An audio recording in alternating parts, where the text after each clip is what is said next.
You are listening to Trophy Horror.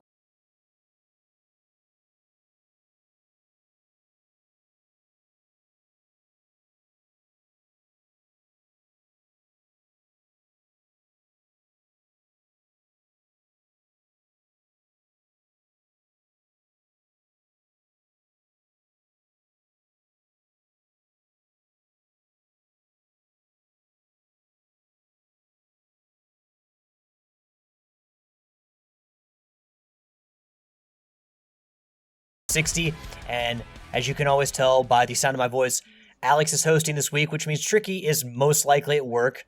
It's a coin flip as to whether or not he's actually working or not. Tricky got called into service tonight, so don't worry. You may have me on the mic, but you still got a three-man show. We got with me here tonight. I yield to no one. What's up? And who was, funnily enough, watching, or at least watching highlights of the XFL before we got on here. I gotta entertain myself before we record, right? It wasn't bad. It wasn't bad.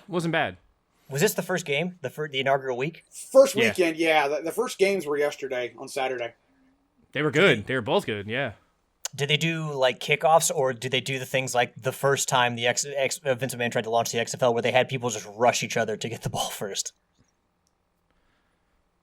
I didn't really, like I said, I was just watching the one highlight that popped up on Facebook, but I think they're doing, like, in a way, kind of traditional football. I know the last I had heard, they had kind of signed a deal with the NFL to do some experimental stuff, like try different rules and stuff that the NFL may adopt later.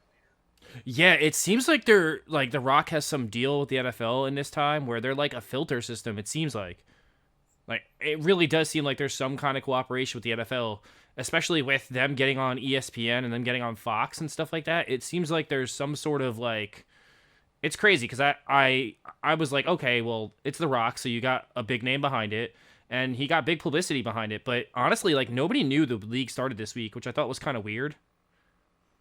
Like, it was kind of just started. I was like, okay. Yeah, I mean, I'm not up to date really on NFL and all the professional football goings on. I mean, I know that, obviously the big game happened. I knew that was coming up, but I didn't know, I had completely forgotten about the XFL. I mean, Rock's a smart guy, so he sees Vince McMahon doing it twice, and it didn't work out super well the first time, and the second time it was kind of crushed by the weight of, COVID and everything. And, I'm sure that Vince McMahon probably would have run into the ground at some point anyway, but The Rock, former football player at the University of Miami, I mean, I'm sure that he saw what was going on. He's like, you know what, let's make this better, and let's work with some kind of synergy with the NFL, because NFL is extremely successful, so let's get a piece of that pie, and if they can be kind of a filter system and get players that way, work hand in hand instead of against, and, not do the same thing over and over again, make the same mistakes Vince did. Rock's already off to a good start. And you heard his voice. He's a huge Teenage Mutant Turtles fan, and you learn something new every day, and I found out he's always a thinking man trying to protect his game room. It's Joe Priestley. Hey guys, what's up? It's a pleasure being here. It's a pleasure talking to you two gentlemen. It's a shame I never get on the show with Tricky, but then it's also a gift because you and I and we get to talk, so it's nice. Well, Tricky doesn't get to, if we want to go off on a tangent about Teenage Mutant Turtles, he, doesn't really get to derail us or tell us we can't. But like you said, it's been a while, Joe, since you've been on the show. What have you been up to, sir? Oh my God. So last night I got to watch Elimination Chamber. I don't know if you two gentlemen watched it, but it was one hell of a show. I did not watch it, but I'm up to date on everything that happened, so. They put on one hell of a show last night. For those of you who don't watch wrestling, they are telling one hell of a story there with Sami Zayn and Roman Reigns. Like, this top-notch storytelling. And I feel bad because, like, I do love AEW not as much as I love WWE, but, I mean, I guess there's a little bit of bias there since I've been watching WWE for, like, 30-something years, and AEW's only been around for, like, 4, but, it is what it is, I guess. But, man, that show last night was good. Wow, from top to bottom, the card was pretty solid, and it's been a while since they've really had, like, I think the Triple H era has really ushered in, like, this new era of WWE where I actually look forward to the product every week, where for a while there, I would just watch or listen to podcasts, and that's how I get my wrestling fix every week. Yield, did you catch up with that last night, or do you know the results? Did you? No, I wasn't able to watch it. I was hanging out with my brother. I wanted to watch it, though, because I'm like, this sounds like a pretty decent pay-per-view. It's good. Like, the men's chamber for the United States title was in my opinion, match of the night. It was very good. You guys should go and watch it. I won't even spoil it if you haven't seen it, Yield, but it was really good. Really good. Okay. Yes. Yeah. Montez Ford shines in that match. Montez Ford is the future of that men's division. Yeah, I mean, they're going to have to split him away from Angelo Dawkins and the Street Profits. But, people have figured that they're going to do that at some point anyway because, he is he's got star written all over him. And the storytelling they've been doing with the Bloodline and Sami Zayn and Kevin Owens and Cody Rhodes, tremendous. I think we all expect Cody Rhodes to win the title at WrestleMania. But, kind of the Sami Zayn being the hometown hero and kind of the Jey Uso and how he fits in all this brilliant storytelling. My thing, though, is going forward, because Sami Zayn was super popular in NXT and people loved him from ROH. And then we got on the main roster, he kind of fell into this mid-card position where no one really cared. I mean, the whole conspiracy theorist gimmick, he did that really well because Sami does well with almost everything, but he kind of fell to the middle card and less people cared. But this storyline with the Bloodline obviously brought him to the top tier. And my thing is, how do you, once he's out of it and no longer interacting with Roman Reigns and all these people, how do you keep him in the top tier of interest? And, maybe they do Kevin Owens. I've heard people posit to be a Kevin Owens, Sami Zayn tag team, and maybe they go for the tag team titles, which I think, those being friends and rivals for, a long time and probably their lifetimes, that would definitely be a good thing and an interesting thing. But, yeah, I mean, it wouldn't be foreign to them because they ran tag teams in Ring of Honor. Yeah, they were a tag team in Ring of Honor. They were a good tag team. I remember them in Ring of Honor. Fortunate to live on the East Coast. I got to go to a lot of Ring of Honor shows when I was younger in my college years, so I got to see them a lot. So it's nice to see them kind of be in a position where they can be on WrestleMania and kind of contribute in a better way, since I feel like the last time Kevin Owens was even mentioned in WrestleMania, he was wrestling Chris Jericho after that Festival of Friendship meltdown. Well, no, he wrestled Stone Cold Steve Austin last year. Yeah, but I feel like even though that was as much as that match was high profile, it wasn't really it was a good match, but I don't know. I want to see KO be a champion again. I really do. I think him and Sami Zayn both have what it takes to be top guys, and I know Triple H kind of likes his top guys to be all different kinds of shapes and sizes, and if you can sell well and you can do well on the mic, you can be a champion, and you don't have to fit that typical Vince McMahon you don't have to look like Bobby Lashley. Tall. Yeah, you gotta be Nathan Jones or Matt Morgan. Jesus God, Matt Morgan's trash. The Blueprint, Matt Morgan. Nothing. WrestleMania season's heating up, so there's a lot of reason to be excited for WrestleMania this year. Whereas I feel like last year it's they were trying to pull people in with Vince McMahon's going to be there and he's going to wrestle and Stone Cold's going to wrestle. So I feel like they need a lot more hot shotting last year from WrestleMania, but this year it's more the good storytelling and people are excited to see it, even if they kind of know what's going to happen between Roman Reigns and Cody. But all right, enough wrestling talk. We can do a side podcast for that. Joe, you been up to anything else besides watching the wrestling or? Playing wise, we'll get to that in what we've been playing. But life good for you and the family? Everybody good? Oh, life's been great. Other than my family having COVID a week ago, well, my wife. Other than that, everything's been great. Life's been great. Work's been great. As far as the other podcast goes, Daryl's been pretty much running the ship. We've all been kind of busy and doing our own thing, so I haven't really got to put anything down. So it's nice to kind of talk on a podcast and talk about what I've been playing and what I've been doing as far as video games go. But other than that, everything's great. All right. Awesome. Well, you mentioned playing video games, and of course around here we play video games for the enjoyment of it, but also for the trophies. And so we'll get into our updated trophy count. Yield, did you update these, sir? Yes, I've updated everybody's but Joe because I don't know Joe's. I have my PlayStation on, so I can just okay. Do it, so. Okay, cool. All right, when we get to Joe, we get it. We'll do roll call here, Joe. And we'll call you here in a sec. Sounds good. Tricky Mick is a level 831 with a total trophy count of 25,146 and a platinum count of 672. Honestly, I don't remember what it was starting at the beginning of the year, so I can't even keep track of how many platinums he's earned. But I'm sure when he comes back, he'll be more than happy to tell us. I am level 471 with a total trophy count of 8484. Oh, that rolls off the tongue so nicely. With a platinum count of 138 in 137 games. Yield? I am a newly minted 488 with a trophy count of 9174 and a platinum count of 163. Excellent. Sid is level 446 with a total trophy count of 5,724 and a platinum count of 157. Joe, sir, what is your trophy count? I am a level 456 with a total trophy count of 10,179 trophies and 30 platinums. Most excellent. And we don't, since Tricky's not here, we can't patch in the rarity update, but Gareth did provide a rarity update audio as he usually does. So before we go to that, I haven't been paying attention to Facebook, y'all. I'll have to excuse me if you guys have tagged me in anything or asked me a question. Emotionally, I've honestly been up and down the last couple of weeks, so I have not been on Instagram or Facebook or any of the socials all that much. So I haven't been paying attention. So I just don't want anyone to think that I've been ignoring you. I just haven't been on really at all. So Yield, I'm assuming Gareth posted an update. Did anything notable from that before we get into the audio? Well, hold on here. I'll pull it up. I know that Rick took over the lead from me in the rarest trophy. So congratulations, Rick. Enjoy it while it lasts, because you're not going to be there very long, maybe a couple months. Yeah, I'm assuming Deep Rock Galactic you're gonna mine that for what is gonna be the rarest trophy of the year. Absolutely. But I will be interested to see if it's as rare as one of my Joe Danger or my WB 2K17 platinum trophies, because those are under 1%. Yes. I mean, if you can get the platinum in last year's game, you'll probably have it too. The Deep Rock is, well, hold on here. Let me go to. If you get the platinum in Deep Rock, you'll win. No one's touching that. It's not even possible. Trophy looting. See, let me go to PSN profiles. I had it up here.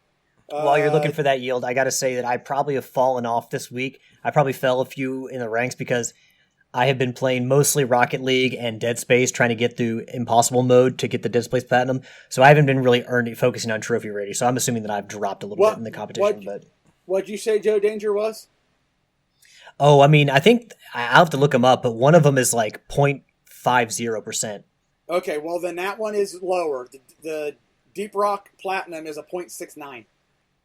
Okay, so I might have a few lower than that, but I mean, still, that's ridiculous. So, but yeah, anything as far as how Tricky's not going to be a factor in any of this, but anything in particular between me and you, Yield, how did we do this week?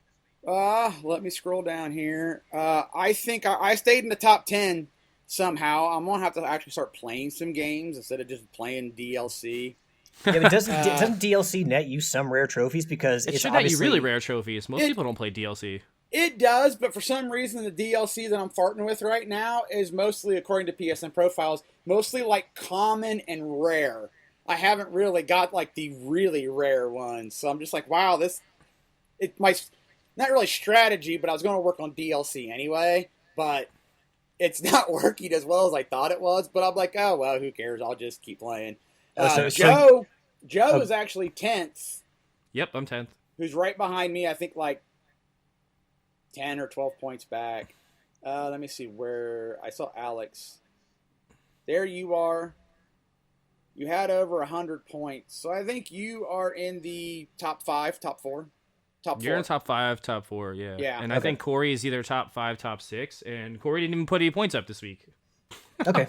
All right, so nice to know that my Rocket League and in my Dead Space haven't hurt me. I looked it up, Yield, on PSN profile. So 24 Karat Joe from Joe Danger 2, the movie, is an ultra rare at 0.59%, and the Platinum Trophy for WB 2K17 is an ultra rare at 0.63%. So those two trophies, those are my rarest ones I got, and they are just under the wire there with your Deep Rock Galactic. Yeah.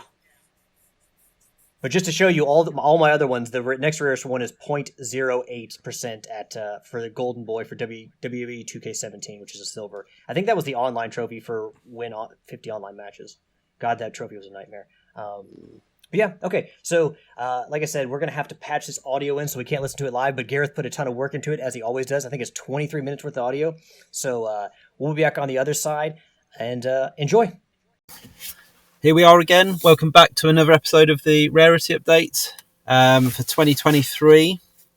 It's been a bit of a mixed bag, I think, this week. It's fair to say. Obviously, for those of you that have seen the written update and also the league tables that have been published on the Trophy Looting Facebook group site, some big scores, some really high scores, some low scores. Not as many platinums as we have had in past weeks as well. So all in all, as I said, a bit of a mixed bag. But we'll go into the league table. And as always, we start down the bottom. I'll start with a joke, actually. What's the difference between a triangle and one plat Zach? That's right. A triangle has 3 points and Zach has 1. So 1 point still for Zach. Pops up the table. Been doing a bit of streaming on PC, but yeah, still nothing to note on the PlayStation this year as of yet. So he's at rock bottom, 25th place. One up from Zach is another of the Loot Bros hosts, is Kalai. She's obviously determined to prove me wrong about my prediction from a couple of weeks ago, where I predicted she would finish Ghost of Tsushima in May 2025. It looks like she has been playing quite a bit of that and has got sort of quite a few number of the trophies this week in that game. So fair play to her. Unfortunately, they're all common, so therefore do not count towards this competition. But props for going hard at it anyway. But she has made 1 point, which takes her on to 6 points as a total. So 5 point gap between those two people, two hosts. Next up is Darth Knight, who's dropped 1 place down into 23rd place. He's didn't have an increase. Is playing, obviously still very popular amongst the participants, playing Hogwarts Legacy, and he didn't earn any points, but is on 18 points, and he did earn his rarest trophy as in Hogwarts Legacy, albeit 53.22%. Again, another faller is Tross 0726, who did earn I tell you a lie, he didn't earn a point, he earned negative 1 point. So some of his a couple of his legacy trophies dropping because he did earn a qualifying trophy in Hogwarts Legacy at 40.12%, but he's on 19 points, 1 point ahead of Darth Knight. Then we have I'm Stylon on you, bro, who has moved up thanks to, obviously he hasn't really played PlayStation for quite a while, so he wanted to see how his legacy trophies track, and I mean, he's got more ultra rare trophies than, looking at it, he has more ultra rare trophies than a lot of people have rare. So at 734. So no, that's tell you lie, that was his base at 734. He's actually dropped one, so one of his ultra rares has dropped, so that's at 733 now. But he has managed to score 16 points off the back of his legacy trophies, taking him to 23 points and in 21st place. So we've got a series of non-movers next. So in 20th place, as he was last week, is Departed 570, who scored 11 points. And again, another one going through Hogwarts Legacy. And this was actually his rarest trophy of the contest so far in the Wise Owl. He's on 38 points and an 11-point increase this week, mainly coming from the uncommons. Tricky Mick is still in 19th place. Doesn't look to have done an awful lot as usual, really. I don't know, gaming, I don't think really necessarily it's his thing. Maybe it's talking about games is probably more suited to him. But he's on 6 points this week, giving him 61 points in total with his rarest, again, non-qualifying, but besties in God of War Ragnarok. Stink Palmer, yeah, Tricky Mick has caught up with him. I mentioned he was threatening to catch up with this group of Jared, Riley, and Brandon Homer, and Tricky has caught up with at least Jared now. So Jared is on the same points as Tricky. He only scored 3 points this week. Is also on 61 points. So those two are tied. And Jared's rarest trophy of the week, again, it was not a qualifying trophy, but it was Uzi on the Eyes in Trigger Wedge, a game I own, and we'll get round to one day. 6 points ahead of Jared is Riley, and he's had an increase of 5 points. Again, another Hogwarts Legacy trophy. Going through the potions was his rarest, 25.61%. He's on 67 points. And then that's of a small group of players is Homer, and again, a non-mover. And he's been playing a bit of Diablo 3. I think him, Yield, and Riley have all been playing through that actually. So he had 9-point increase this week, giving him 75. So between those 4 players, there's only 14 points difference between them. So all to play for there. I'm sure they'll be looking to try and break into the top 100. Well, so top 100 into the 100 point barrier in the. I mean, it should be achievable in a week, but give them a month. Just looking, it's taking them this long to get to those scores. Next up is Sadak. He again didn't move any places. He only had a increase of 6, but he was already part of the 100 club, 109 points. He's been playing again Warhammer Chaos Bane. I think he has the platinum for that. I thought so. Maybe this is DLC. I'm not 100% sure, but for the Empire. Next up in 14th place, dropping down 2 places, is MZ Nitro. So he's had 14 points. I know he's been doing a lot of the Assassin's Creed multiplayer over the last week or so. Is actually the trophy he earned this week was his rarest of the competition so far, which was Master of the Caribbean, which I presume is a Black Flag multiplayer trophy. So props to him for helping people out with that. I know he's sorted a boosting session, so if anybody wants to get involved on that boosting, message MZ. It'll be on the trophy looting group as well. And normally, I know what you're thinking, MD Nitro, so therefore next is Daryl. Well, unfortunately, it's not. We've got a little rose between 2 thorns, I should say, in Diego. I'm sure it's only a fly-on visit anyway, sticking in between these two, so don't worry, guys. You two will be back together next week. He's moved up to 173 points, 33 points this week, but surprisingly didn't earn a trophy, so which is unlike Diego. So, but he, as I said, 33 points increase this week from legacy trophies, and he has separated the inseparable Daryl and MZ. 6 points ahead of Diego is Daryl, who's moved up a place from 13th to 12th. He's managed to get 37 points this week, which might be a record high for him. 179 points, as I said. And his rarest trophy is Apocalypse Pacifist in Back for Blood. And you're welcome, Daryl, for me essentially sort of showing you the way on Back for Blood on those trophies. But yeah, it was enjoyable. Next up is that one Seagull, JT. He's dropped a place from 10th down to 11th. I think again, like many of you will be suffering if you're playing Hogwarts Legacy, which JT is. You got a nice haul of points. When this game first released, as the trophies are becoming a little bit more common. I think he lost 2 ultra rares this week, so those are, the points increase wasn't as great as what it has been, but he had 30 points this week.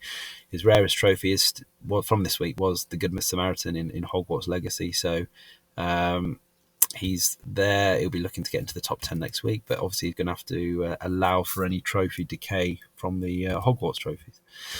At the expense of that 10th place that JT dropped, Joe has taken advantage of that, and I think probably his best week so far. He had 61 points, which is really, really impressive.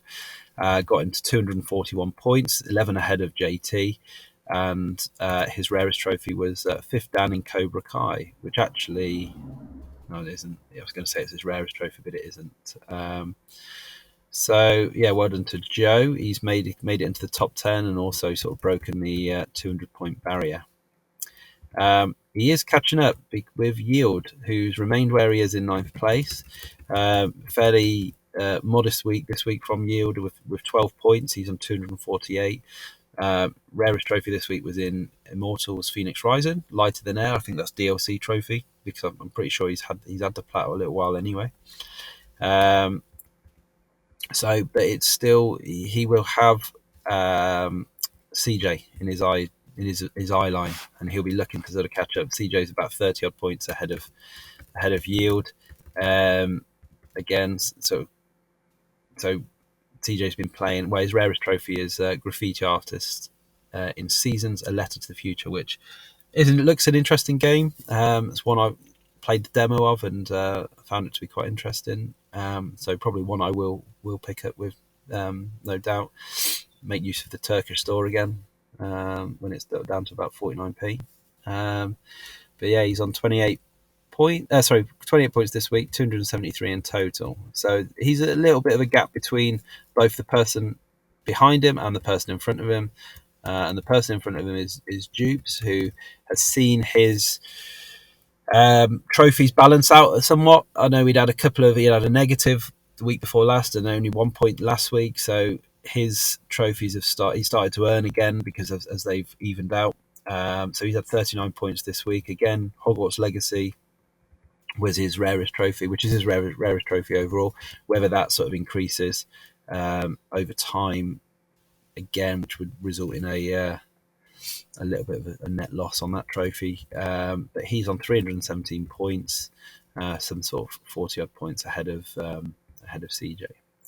So we're making into the top 6 now. We've got the first person. So we had, when I was putting this table together, I always start at the top because it's always the most work, and gets easier as you go on because the most work is looking at the trophy logs and adding up the points and seeing which is the rarest trophy. So you've got more pages to go through and whatnot. So as I said in the written one, 4 of the top 6 all scored over 100 points, which was really impressive. One that didn't was 6th place, which is Corey, who has dropped 1 place from 5th. Unfortunately for Corey, again, largely due to trophy decay, I think from Hogwarts. He actually had a 0 point increase this week, so he remains on 353. Although his rarest trophy was a qualifying one in Arcade Paradise at 33.29%. And then we come 5th. So the person who replaced Corey in 5th is Marky Fraser. He's the first of our contestants to score over 100 points. He had an impressive rarest trophy this week with an ultra rare in City Skyline. Again, I think it's probably about DLC pack 700 or something, but Can't Buy Me Love at 2.45%, but 119 points this week, giving him 442 in total. So there's a bit of a gap. We're looking at 90 odd points there now, 89 points between the 5th place and 6th place, and then we have a sort of a bit of gap now between each of the other players. So next up in 4th is Alex, who has dropped a place. He was in 3rd. He'd had a couple of really good strong weeks, scoring over 100 points or close to 100 points in each of those. He only had 16 this week, obviously playing through Dead Space, which isn't the rarest of games in terms of trophies. So, and I can imagine if he's doing the Impossible run, that might take a little bit of time up. But his rarest trophy was Reunion in Dead Space, but he's dropped down to 4th and he's on 481 points now. So Marky Fraser has made a big dent into his lead, so there's about a 40 point difference between those two now, and 80 points odd higher than Alex is myself. I've jumped back up into the top 3. I had 128 points this week, bringing me to 562. My rarest trophy was in Dangerous Golf, which I've probably done 3/4 of the trophies in that game. So all the remaining trophies in that game are either ultra rare or very rare. So, but I'm not playing it sort of constantly. I am sort of mixing it up with other games as well. But yeah, that game will bring me some good points if I was to sort of end up platinum in it. So I'm on 562, and again, there's another sort of gap. So here we got the top 2. It's kept the same. There was no change. Rick still remained in 2nd place, 611 points, a weekly increase of 146. And his rarest trophy is actually now the rarest trophy of the contest so far is in Capcom Arcade Stadium, and it was Hardcore Gamer at 0.84%. So he's on 611 points, but I'll go on to I'll talk about that Arcade Stadium in a moment. But number one is 857 points. Meese Goats a lot. It isn't Meese Goats a lot. What I thought, I've been corrected. It is what I'd said originally was correct. Meese Goats a lot. Meese plural for moose. Mooses? Moosei?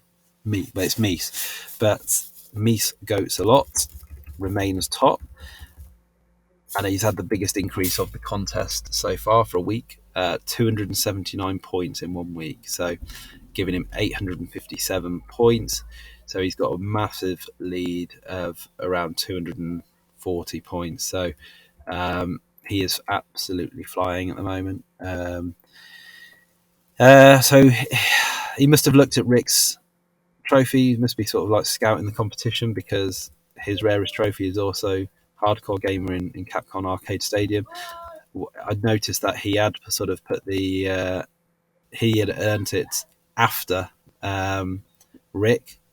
So whether it was a little bit of plagiarism going on there, I'm not sure. What I'm doing when I come to the rarest trophies, I am allowing the same trophies to go in for the weekly updates, but when it comes to the annual one, rarest, I am putting first achiever, because I don't want to see a list of 5 trophies that maybe someone could exploit or glitch, and then you have 5 people all with the same trophy. Makes it a bit boring there. So when it comes to the rarest trophy of the contest, it will be the first achiever of that.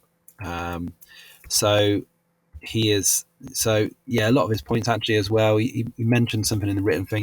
He had a little trick up his sleeve for earning a substantial amount of points, and I looked on his profile, I think by the middle of the week, and I saw exactly what he'd done, which was Sims 4, which was, there is an exploit to get that platinum in 6 or 7 hours. Myself and Daryl both did it last year for the GTTSC contest, and I don't think I'd want to do it again, because one of the trophies glitched out on me last time for turning on all the TVs and the radios, or listening or viewing every radio and TV channel. But he was able to get that in about 6 or 7 hours. So a large portion of those points came from that game. So if you did want to boost your points, you know where you can go, Sims 4. So there are others available. So that's the league table done. As I said, we'll go in quickly to the rarest trophies of the week. So in joint top place, the first and second is both Rick and Meese Goats a lot for Hardcore Gamer in Capcom Arcade Stadium, and the trophy requires play any game a total of 1,000 times. So I don't know what the games are. I don't know if they're any good or not, but 1,000 is a lot of anything. So fair play to those two for getting that done. I've got the third rarest of the week for my Dangerous Golf one, no such thing as bad publicity, which was to unlock all Smash headlines. Marky Fraser came in 4th place with his City Skyline trophy, Can't Buy Me Love, which was to earn $5 million through investments. And rounding at the top 5 was The Good Samaritan in Hogwarts Legacy by Dat One Girl, and that was to complete all side quests. So there was a bit of a change in the top. So we've got Rick replaced Yield at the top. So I had to do a bit of working out, because obviously you can only have one entry in. Rick was already in about 4th or 5th place for his 60 seconds platinum, I think it was. So I had to take Rick that out, which actually brought in Marky Fraser has joined back in with his just Dance Addiction, which is just down to 2.34%. So he's at number 5, and that was for completing 100 songs. That One to Go, Rising from the Ashes, Hogwarts Legacy. I'm going to have to review that one for next week, I think, because that's at 2.28%. I'm not sure whether that is still 2.28% or not. So I might have missed a trick there, but yeah, I'll review that one for next week and need it and change it if that's needed. But he is currently in at number 4. I'll give him the benefit of the doubt. Number 3 is I've replaced my Kickoff Revival one with the Dangerous Golf Trophy I earned this week, so I'm in at number 3. Yields Protein Deep Rock Galactic number 2 is at 1.15%, and as I said, Rick with his Hardcore Gamer in Capcom Arcade Stadium at 0.84% is the rarest trophy of the contest so far. So that's what the score is to beat if you want to do it, or sabotage it by loading up Capcom Arcade Stadium and not playing the. Well, actually, that makes it more rare, doesn't it? If you don't actually do it yourself. So yeah, forget what I've just said there. Right. Weekly patterns. There weren't too many this week, and I've included 100% games because some of these were legit as well. So in terms of platinums, we've got Resident Daryl in Save Room, which is I think Ratalaika game, I believe, but that's 87.63% completion. So it's a completion. I'm not going to say well done because 87.63%, you can probably do that with your eyes closed, but it is a platinum to his total. Next up is Jared. No, tell a lie. Next up is Rick with the Platinum Trophy and Super Stardust Portal at 59.31%. It's non-qualifying, but gets you points on the backlog beatdown. It is on PlayStation Premium if anybody wanted to know. I don't think it's a very long one. I think the timing of the top 50 is just over an hour anyway, so it will get you points in backlog beatdown. Next up is Jared, Stink Palm, and he's got the Platinum 13 Sentinels Aegis Rim. Sounds Japanesey, so I haven't played it. Don't know what it is. I've got a platinum this week. It sounds like spam. World Soccer Pinball. It's cheap, so that would qualify as spam, but it's not actually that easy. It's only got 33.9% platinum percentage rate of completion, and there are 3 trophies that you really have to sort of work hard towards to get that platinum. And the rarest platinum of the week was Ultimate Sim Guru with Me Scopes a Lot, getting it in Sims 4. That's a very rare platinum at 6.93%. And then the 100% games were myself with Rock and Racing Off-Road DX. Only had a 9.9% completion. And there is a series of those games, I believe, according to Yield and CJ, both played that. It's not the easiest of games. There are a couple of time trials on there which really sort of you can't afford any errors. And then 2 for Affectatious Donk, CJ. He's completed the no platinum on each of these. It's Off-Road Motorbike, which has a 52.17% completion rate, and Seasons, A Letter to the Future at 33.11. So that is all your updates so far. Hope you're all enjoying the contest still. I don't know if anybody's tried Iron Bread yet. I've had a look at some videos. Can't decide whether I want to take it on or not yet, but appreciate the offer from and the incentive for doing it from Styling. Really very much appreciated, so I might give it a go. We'll see, but yeah, that is the end of the update. So we'll catch you again for the one next week. Thank you now. All right. Thank you, Gareth, very much for that update. Again, tremendous amount of work done by Gareth just for the sake of the community and to bring us all closer together and to foster some fun competition between all of us. So, Gareth, you're awesome. We appreciate you so much, sir. And yeah, so to earn those trophies, you got to be playing stuff. So Yield, sir. You're in the top 10 here in the Trophy Rarity competition, and I'm sure you're doing pretty well as well in the Backlog Beatdown. What have you been up to as far as the gaming goes? So I played some Defunct this weekend. Played Overcooked with Homer Gets Stuffed and Prepare to Die or Scum. On Friday night, Prepare to Die or Scum, Homer Gets Stuffed, and the Brain 76. We all played some Diablo 3, Reaper of Souls. Finished out the main campaign, got our first group of people to level 70. I think now we're going to work on our Balinese and Rifts trophies, work on those. The Brain 76 and myself worked on We Were Here Forever. I played some Immortals Phoenix Rising, the what's that second DLC called? Let me click here, scroll to the bottom. Mists of the Eastern Realm, finished that up, and then dove right into the last DLC pack, The Lost Gods. I have to say that while I am enjoying the Lost Gods of the DLC pack, the first one's my favorite, and then each one kind of gets less fun because, especially with this last one, they the camera angles changed. They changed some of the game elements. And I'm just like, oh, well, I'm committed. I'm going to play through it, but not really liking it. Or I shouldn't say not really liking it. I'm not digging the changes. We'll say that. And then I played some Rocket League on Thursday with Nitro and Alex. Tried to find a random person in the Watch Dogs DLC Bad Bloods to get my last DLC trophy, and there's nobody out there. So, I think that might be it. Oh, and I played some World of Warship Legends because it was doubloon week, and I wanted to get my free money. That's the best kind of money. It's free money. Yeah, free money. Too bad we don't have that in real life. Oh, that'd be awesome. And I will say, Yield, that I do not. I've played Overcooked. I am missing a couple trophies, and I kind of need some help with that. So if you ever want to get together and try to finish out Overcooked, I'm more than happy to help you with that. Okay, I don't know why we jumped into it. My brother started playing it, and I'm like, all right, let's play it. And we ended up, the whole time we were hanging out, the three of us, that's what we did the entire day, was we played Overcooked. Got halfway through, I think, level 4, and then it was time to go. So when we get together again, we'll probably see if we can push through the rest of the game. And we were 3-star in every map as we went. We wouldn't move on until we 3-starred it. You playing the first one or the second one? First one. So then I got home, and I'm like, I think I might have this game, which I did.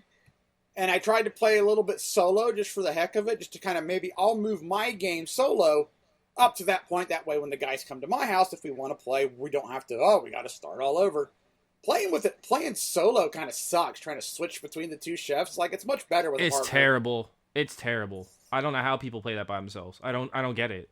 So I've gotten all the way up to the 6th area, and I've gotten 3 stars through almost everything. But again, I played by myself, so once you get to 6, it got nearly impossible for me. And Ashley and I tried to play, but this isn't one of those games that you can play with a significant other because it gets really hectic, and people get frustrated and people get anxious. So, help if you could help me out playing together. I think we could definitely knock it out. But I got to the point where I'm stonewalled. I haven't finished the game because again, you get to a point where playing first player is just too much. We found out amongst the three of us that, especially as you get into the later stages, it takes several go-arounds to basically, at least with us, it was, okay, I'm going to focus on calling out the orders, and you're going to do this, you're going to do that, and the other person's going to do this. Now, of course, people who've played the game, certain levels, stuff starts shifting.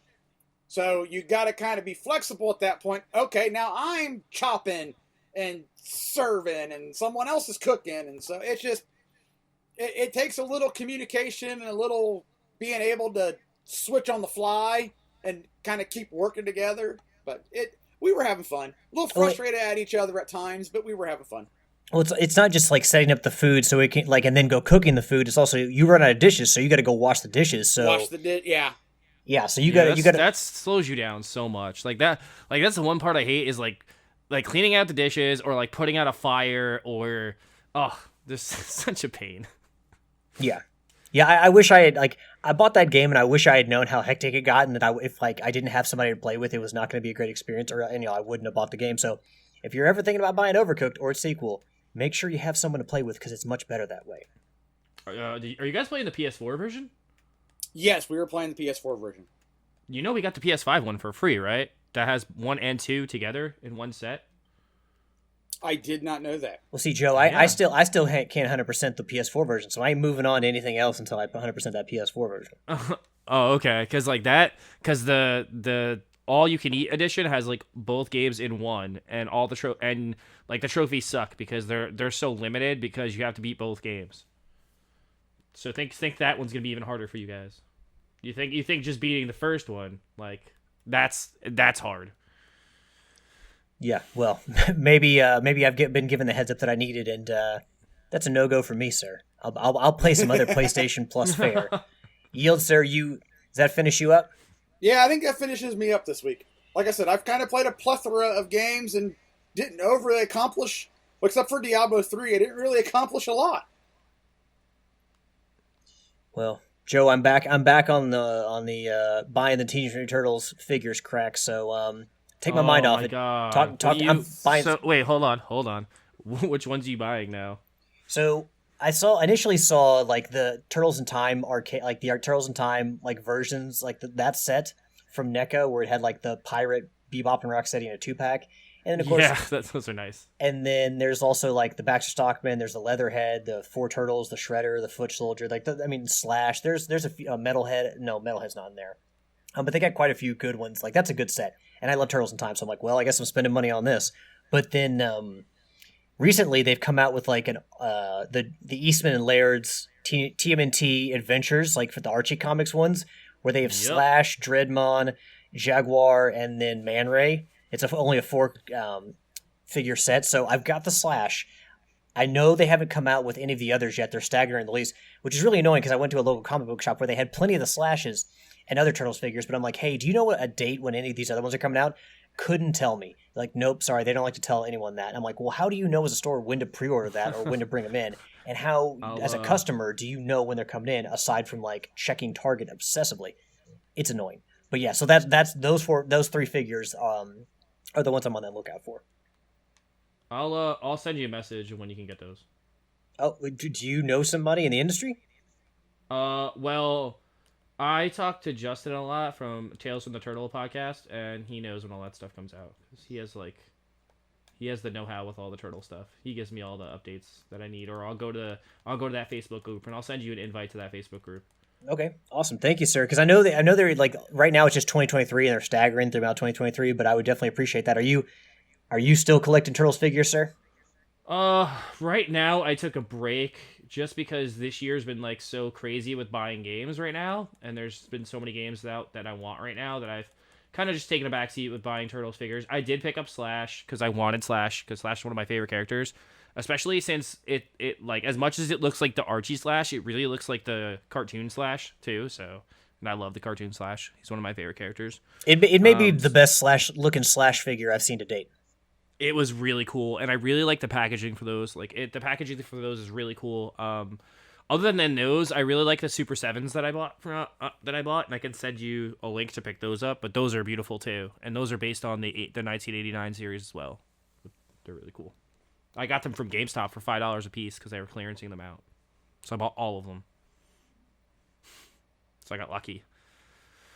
But other than that, no, I haven't really been collecting too much turtle stuff. I've been trying to stop. I actually just bought 2 new Ghostface masks from the Scream series. I bought the new one for the new movie, and then I bought one that I didn't have. So I have those hanging on my wall now. Nice. I mean, yeah, like when you're a fan of any part of pop culture, there's some kind of merchandise out that you definitely want to get. So it can be a money pit. I'm being very selective. I'm not buying all the Turtles figures because that would kill me. But I mean, you'll drain your mind. I mean, growing up in the '90s and seeing all the stuff they're bringing back, your wallet's gonna. It's crazy. It's crazy how expensive they are, though. Too. Like they're very expensive for plastic. I would say if you have to pick up one piece that I could recommend you pick up, get the last Ronin turtle. If you could find the NECA one, get the NECA one. If you can't find the NECA one, the other one I believe it's from the people that made the Archie stuff. That's just as good. I think Playmates made it, actually. I believe I've seen it, although I could be... I'm not sure. Maybe I saw it online when looking for like release dates, but I have seen the Universal Monsters Turtles, where April is the Bride of Frankenstein, and you've got Leonardo as the Hunchback, and what is it, Raph is Frankenstein? Yeah, I've seen those in stores, but I'm not sure if I've seen the Ronin somewhere, but it might have just been online looking for release dates, so... Well, sir... They announced the sequel, too. They announced Last Ronin 2. Okay. And the spin-off series. Did you hear about that? Where they're going to do a spin-off series where there's 4 brand new turtles? I did not... Wait, whoa. You mean like not Leonardo, not Donatello? Correct. Dude, I'm too classic with that. Like, that was my wheelhouse. That's what I grew up on. You can't throw me 4 new turtles. It's going to be interesting. It's going to be very interesting. I'm excited to see what they're doing with this. So, well, maybe we'll see. I mean, I'd almost rather have the Punk Frogs in there than 4 brand new turtles. All right, well, the Joe. Battletoads. No, not the Battletoads. But the Battletoads were kind of like they became popular and like came about because of the Ninja Turtles, right? It was kind of like people saw the popularity of the Turtles, and then Battletoads came about after that, I think. Yeah, a little bit. I mean, almost around, yeah, definitely after, but not too far after, because what is that, like 90, 90, 89, 90, 91 Battletoads? I'm trying to think of what year that Battletoads came out, that game. That game's classic. Hard, but I mean, it's always on the hardest hard, game. But yeah. If you find a list of the hardest games ever, Battletoads is on there for NES. It better be on there. I honestly prefer the Super Nintendo one, honestly, like Double Dragon Battletoads or the... Battletoads and Battlemaniacs? Yeah, yep, that game's great. Yep, first level, Ragnarok Canyon, you got to fight the big stone pig at the end. That song I still have on rotation on my phone as one of my playlists. Great song. Well, I'm assuming, Joe, that this week you haven't been playing much Battletoads because no. hard as balls. And who wants to ruin their week if trying to get through the NES Battletoads?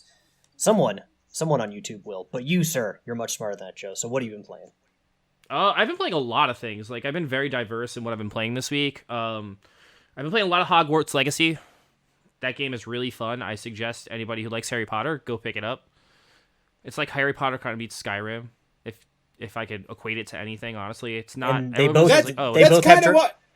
That's kind of what my buddy said. My buddy has it, and he's never read the books, never watched the movies. Which I'm like, well, then why did you buy the game? But he goes, because I'm just like, that's kind of odd. If you haven't read the books and you haven't watched the movies, and you just randomly picked up a Harry Potter game. Anyway, he was like, dude, this game's actually really fun, and he kind of equated it to Skyrim.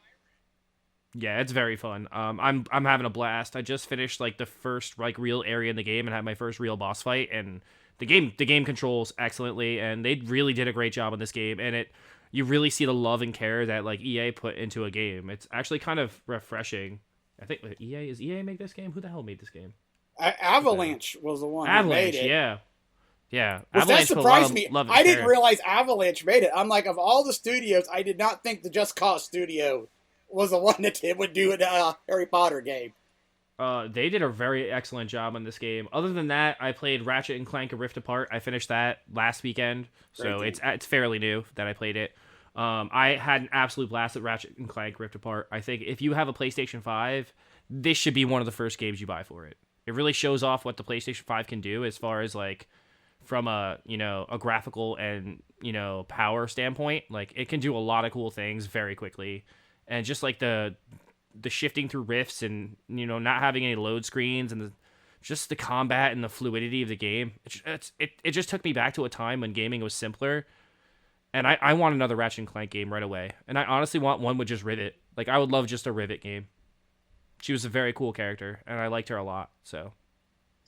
No, I don't disagree with you there, Joe. But I think the key to keeping Ratchet as fresh as it still feels, decades later, is the fact that we don't get one, every 2 years or something like that. They're keeping a good pace with the Ratchet games. I get it; they're a lot of fun, but I almost would say that like rather than because I never did my second playthrough to get all the Omega weapons and get them all leveled up. So I think that honestly, I would rather go back and play Rift Apart again to get the Omega weapons than have them come out with a new game right now. I know that might sound crazy. Did you get the platinum? Yeah. Oh, you can get the platinum without the Mega weapons? Yeah. Yeah. You can get it's just the collectibles and just the it's just the golden and bolts, the collectibles, and then you have to get the what the hell is it called? The main weapon, the big weapon. The Rhino, the rip you a new one. Yeah, the Rhino. Yeah, the Rhino. Yeah. Yeah, no, I mean that's all you gotta do. It's one of those easier platinums where like you can see Sony being like, okay, we're not gonna make you. I mean, I guess it's developer, but like developers within Sony are like, all right, we're not gonna make you get every collectible. You can still get the platinum and not do everything. But yeah, no, you don't have to do a second playthrough. You can get on the first playthrough. Oh, nice. I mean, I got like 69% of the trophies, and I just gave up. I was like, this takes up too much space on my hard drive, because that's modern gaming. So I was like, all right, I gotta put this aside, delete this from my hard drive now, and I'll go back to it in a year or so, and I'll finish it up. I think I might take 1 year and just dedicate an entire year to just platinuming games. And I might do it 1 year. Like when I run out of stuff to play, or when I get tired of buying things, or there's a year where there's not a lot of good things to pick up, I think I'm just going to take some time and just platinum some games. I would love to go back and do that, but there's just so much to play that I have such a huge backlog that I just can't dedicate myself to platinuming anything right now. That may be a sign, sir, that you need to stop buying games and just play what you got. Because how big would you say your backlog is? Oh man, hundreds. It's over 100 just for PlayStation. Well, hell, And I would say what have you been buying already this year? This year I bought Hogwarts Legacy. I bought 2 games on the Switch, which I'll talk about in a minute because those are things I played this week. And I think I only bought 2 PlayStation and 2 Switch games this year. That came out this year. I feel like that's not too egregious, but it's still bad though because I really try to only buy a game a month per year, but there's just too much this year. Like I already have next 2 months planned out. Like obviously next month I'm buying WWE 2K23. That's my game for next month. And then luckily, thank God, they delayed Star Wars a month because it pushed it off the same day as WWE because I had a panic attack and I was like, I'm gonna have to get them both. But now I can get that, and it comes out like 2 days after my birthday. So my wife's like, "Oh, I'll just get it for you for your birthday," and I was like, "Sounds solid to me." So, and then June is crazy because June's like Street Fighter, Final Fantasy 16, and there's like one other big one that I want. And like May, the only game I really want is like Rockay City because that game looks amazing and just looks different. And I want to play something different amongst all like the crazy AAA titles. I want to play something that might be a bigger hit or a bigger game, but is not like something that everybody else is gonna like mostly gravitate towards. So that's funny how it's so busy for him, and for me, like this year so far is kind of a dead year for me. I've picked up We Were Here Forever. I've got Jedi Survivor on order. Game looks so good. So good. I'll probably more than likely will get Skull and Bones when they finally drop a release date for that. Well, a final release date for that. And then after that, I really can't think of anything that's coming out that I'm like, yeah, I'm getting that. I mean, it's like that's the best thing about gaming is it's different for everyone. Not everybody plays everything, and I think that's what makes the hobby so cool is that everybody brings something different to the table, and I think it's really refreshing when you have a podcast and people can come on and talk about different things, and not everybody's talking about the same game. It'd be so boring if everyone was just like, "Oh yeah, I played Dead Space this week." Oh yeah, so did I. Oh, thanks, Joe. Thanks for telling me I'm boring. No, that's not what I mean, and you know it. It's just that it's like some weeks I turn on podcasts and everyone's like, "Oh, we all played God of War." Okay, nobody played anything else. I get it. Hey, you don't get that on this podcast because Yield has never played a single God of War game. Well, I can always count on Yield for 2 games every week. I mean, he's either playing Deep Dark Galactic or World of Warship Legends, and it's a joke I have every week on our show. Is like, oh, I know what Yield's playing. He's playing Deep Rock Galactic or World of Warship Legends. Like, those are his like comfort food. He always goes back to those, and that's cool. And I know Tricky's playing Division, so yeah. Corey made a funny joke in the Rarity League. He's like, well, Corey's in a division of his own. Get it? Hi-oh. But other than that, I've been playing a lot of stuff on the Switch. And I played one more PlayStation game, which I will talk about because it's absolutely hilarious. Because I played it almost to completion and got to the final boss and realized that I played the game. I rushed through the game and I can't beat it now because my guys aren't powerful enough. So I have to replay the entire game. Oh, ouch. Yeah, so... And I take it it has a point of no return, so you can't go back? You can't go back. And you know what I thought, Yield, too? I was like, should I cloud save right now so I can go back if I make a mistake? I was like, no, the game can't be that hard. It wasn't hard at all to this point. And the final boss is just ridiculous, and he kills you in like 4 or 5 hits. And I was like, this game is ridiculous. I've kind of learned that if I get to that point, and a game goes, you've reached the point of no return. I know that sometimes they say that and they mean it, and other times they say that, and then after you beat the boss, they zap you right back to that point and go, here, clear out everything that you haven't cleared out yet. Well, I think the point of no return, it just means you can't go back and level up. It never means that you're never going to go back to the point before the boss. It always just means that you can't go back. If you die, you can't go back and fix things now. Yeah, it's too late. You can't be like, oh, this guy, I'm not powerful enough to go beat this guy, so I'm just going to go back here and do some of my side quest I was skipping. Correct. And that game is, believe it or not, Cobra Kai 2, Rise of the whatever the hell it's called. What the hell is it called? Rise of the Cobra Kais. Rise of the Dojo, or Dojo Rising. And this game is a pain in my ass. So the premise of the game is very different from the original, which is just like kind of like a beat 'em up. This one is a beat 'em up as well, but you recruit dojo members. So you pick a dojo, you side with one of the 3 dojos, either, Miyagi-Do, Cobra Kai, or you can side with Eagle Fang, right?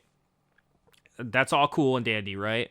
Then you start recruiting people, and you recruit staff to your dojo, and they make your dojo stronger, and you can unlock different things and make more money for your dojo.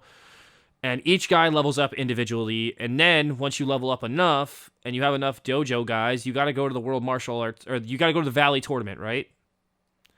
And you have to win like 6 or 7 matches in a row without losing. If you lose, you start the entire tournament again, and you have to win. You can't lose. So that was the first pain in the ass part. Not because it was hard, just because the computer can do like this, and I haven't figured out how to do this. Maybe this is like the Joe in me not figuring out how to do certain mechanics in a game that make games harder. It's just my curse, unfortunately. But you can do like one-hit deaths in that game, where like if you hit the person like with one particular like death blow, it like gives you like 3 points in the karate match, and I'm like, this is ridiculous. I don't know how to do this. And rather than read up how to do it, I just got really good at button mashing and just destroyed the tournament. But then after the tournament, you go to Terry Silver's mansion, which is like the final stage of the game. And this dude kills you so quick that your head will spin. And I was like, okay, now what do I do? Because my dojo sucks and I can't go back and level up. So I did what any crazy person would do. I restarted with the new dojo. And now I'm replaying the entire game again, 1 level each day, to try and get back to where I was, but this time making sure that I level up all my people, unlock all the possible skills I can get, and just make my people super badass so I can beat the game. This game sounds like more trouble than it's worth, Joe. I'm going to be honest with you. And this is the game that I bought for $23 it was like $60 originally. They got dropped to $23 during a PSN sale. But they sold like the Nemesis edition, which has like all the DLC, for $8.99, and I didn't read what the Nemesis edition was, so I bought the more expensive version, even though the cheaper version had everything the other version had. So not only am I suffering through this game, I overspent on this game. Ouch, double whammy. Yeah, fuck me, right? Pretty much. Reading is fundamental, kids. Apparently, read before you buy things. That, and always check your PlayStation cart before you hit purchase. Because I've done this, I don't know if you guys have ever done this, where you've left stuff in a cart from a previous sale that you thought you were going to get, and then you mad dash to the store to pick up something that you really want, and you just hit put in cart, and then you just hit confirm purchase, and you have like 2 other things in the cart, and then you accidentally spend $100 some. And then my wife yells upstairs, "Did you just spend $170 on PlayStation?" I'll go, "No, I bought 1 game." She goes, "No, you bought 4. Whoops. Whoops is indeed. I will defend you on this show because I have gone through, like, on a sale, I've gone through a list of the games that are, in the deals, and then I'll add something to my cart, or add 2 things to my cart, and then I'll leave them in there because I'm still, it's like, maybe I do want it, maybe I don't, but I've still got, a week or so before the sale ends, so I'll just leave it in there, and then the sale passes and I still haven't bought it, and then I go back in there, it's like, what the hell's in my cart? And like, oh, okay, I have this left over. So I did that twice in the last like 3 months. I did it first. I did it like a year ago with Devil May Cry 5 Special Edition. It was on sale for like $20 from like 40 or 50 at the time. And I went to go buy it, and then I was like, I'll wait.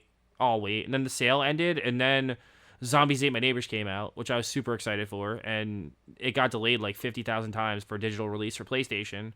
So, like, I kept waiting for it to come out, and I was so giddy when it came out that, when, like, you go in the shop and you just hit the X button a bunch of times to buy something, didn't realize the other game was in my cart and just bought it by accident. Oh, full price. So not only did you buy it by accident, but you paid full price. Yeah. Ouch. Yeah.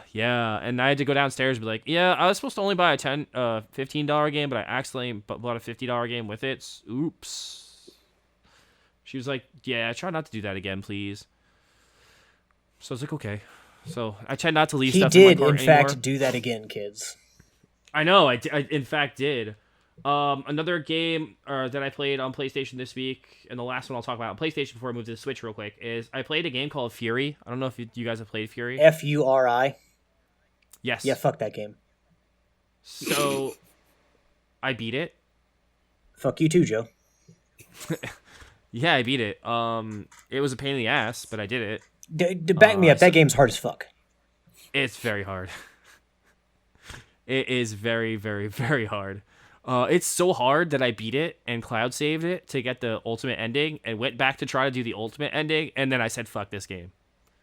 Because the ultimate ending, you have to fight like this giant final boss, and she's stupid hard. And I was like, well, fuck this game. Not getting the platinum in this. Because I was close. I mean, that would be mad respect, Joe. If you could flash that Fury Platinum, that would have to be an ultra rare. And but yeah, I mean, I think some of the trophies I have it now are pretty rare for the PS5 version, because not a lot of people played the PS5 version. A lot of people played it on PS4, but they made a PS5 version, so I beat that. I might go back and beat the PS4 version now that I know I can beat the PS5 version. But yeah, I have some of the found bosses- out. I don't know about you, but I have found out on something like that if you take a break from it and then you come back to it and try it again later, however long, couple of weeks, That's couple of what I did. months. Oh, that's what you did. Oh, I'm like, Yeah, that's what I did. it seems to be a lot easier, and you're like, why was this so hard? Well, I mean, I've done that with a ton of games. I did that with the original Dead Space. I beat all that game up until like one of the really hard parts. I think it was like one of the parts where you had to be outside the ship shooting shit, and I was like, fuck this game, and I put it down. And then I came back and beat it, and I was like, okay. Other than that, I played the Switch a lot because the game I've wanted for the two games I've wanted like all year, and my two of my favorite franchises came out with games, and the first one was Fire Emblem Engage, which I played a hell of a lot of already. I think I played like 15 or 20 hours of it. I'm really liking it. I'm almost done with it. It's probably one of the best Fire Emblem games I played in a long time as far as like gameplay perspective. As far as the story goes, it's very lackluster to say the least. Actually, coming off of Three Houses, I would say it's very mediocre. But I'm enjoying the game nonetheless. I like Fire Emblem for what it is, and it's very tropey and very anime-centric this time around, and I'm okay with that. And I would definitely say if you like strategy RPGs, you should definitely give it a shot, because as far as the gameplay aspect goes, it's very, very tight and controls very well. For the first time in the series, you can free control your character, meaning that you don't have to move in a grid fashion, so you don't have to use like a D-pad to move. You can use an analog stick and move like your character to where you want to move him very quickly. You don't have to move in a grid. So that is really cool and a really cool addition to the franchise. Plus, there's other new things that they added, but not to beleaguer. I'll go to the main event of the week, which is Final Fantasy Theater Rhythm, which is the Final Fantasy rhythm game. And it's on Switch and PS4 if you guys want to play it. And it's very, very good rhythm game. And Final Fantasy has some of the best music in video game history. And to be able to play all the songs from all the Final Fantasies in a rhythm tapping game on my Switch anywhere that I am at any time is just amazing.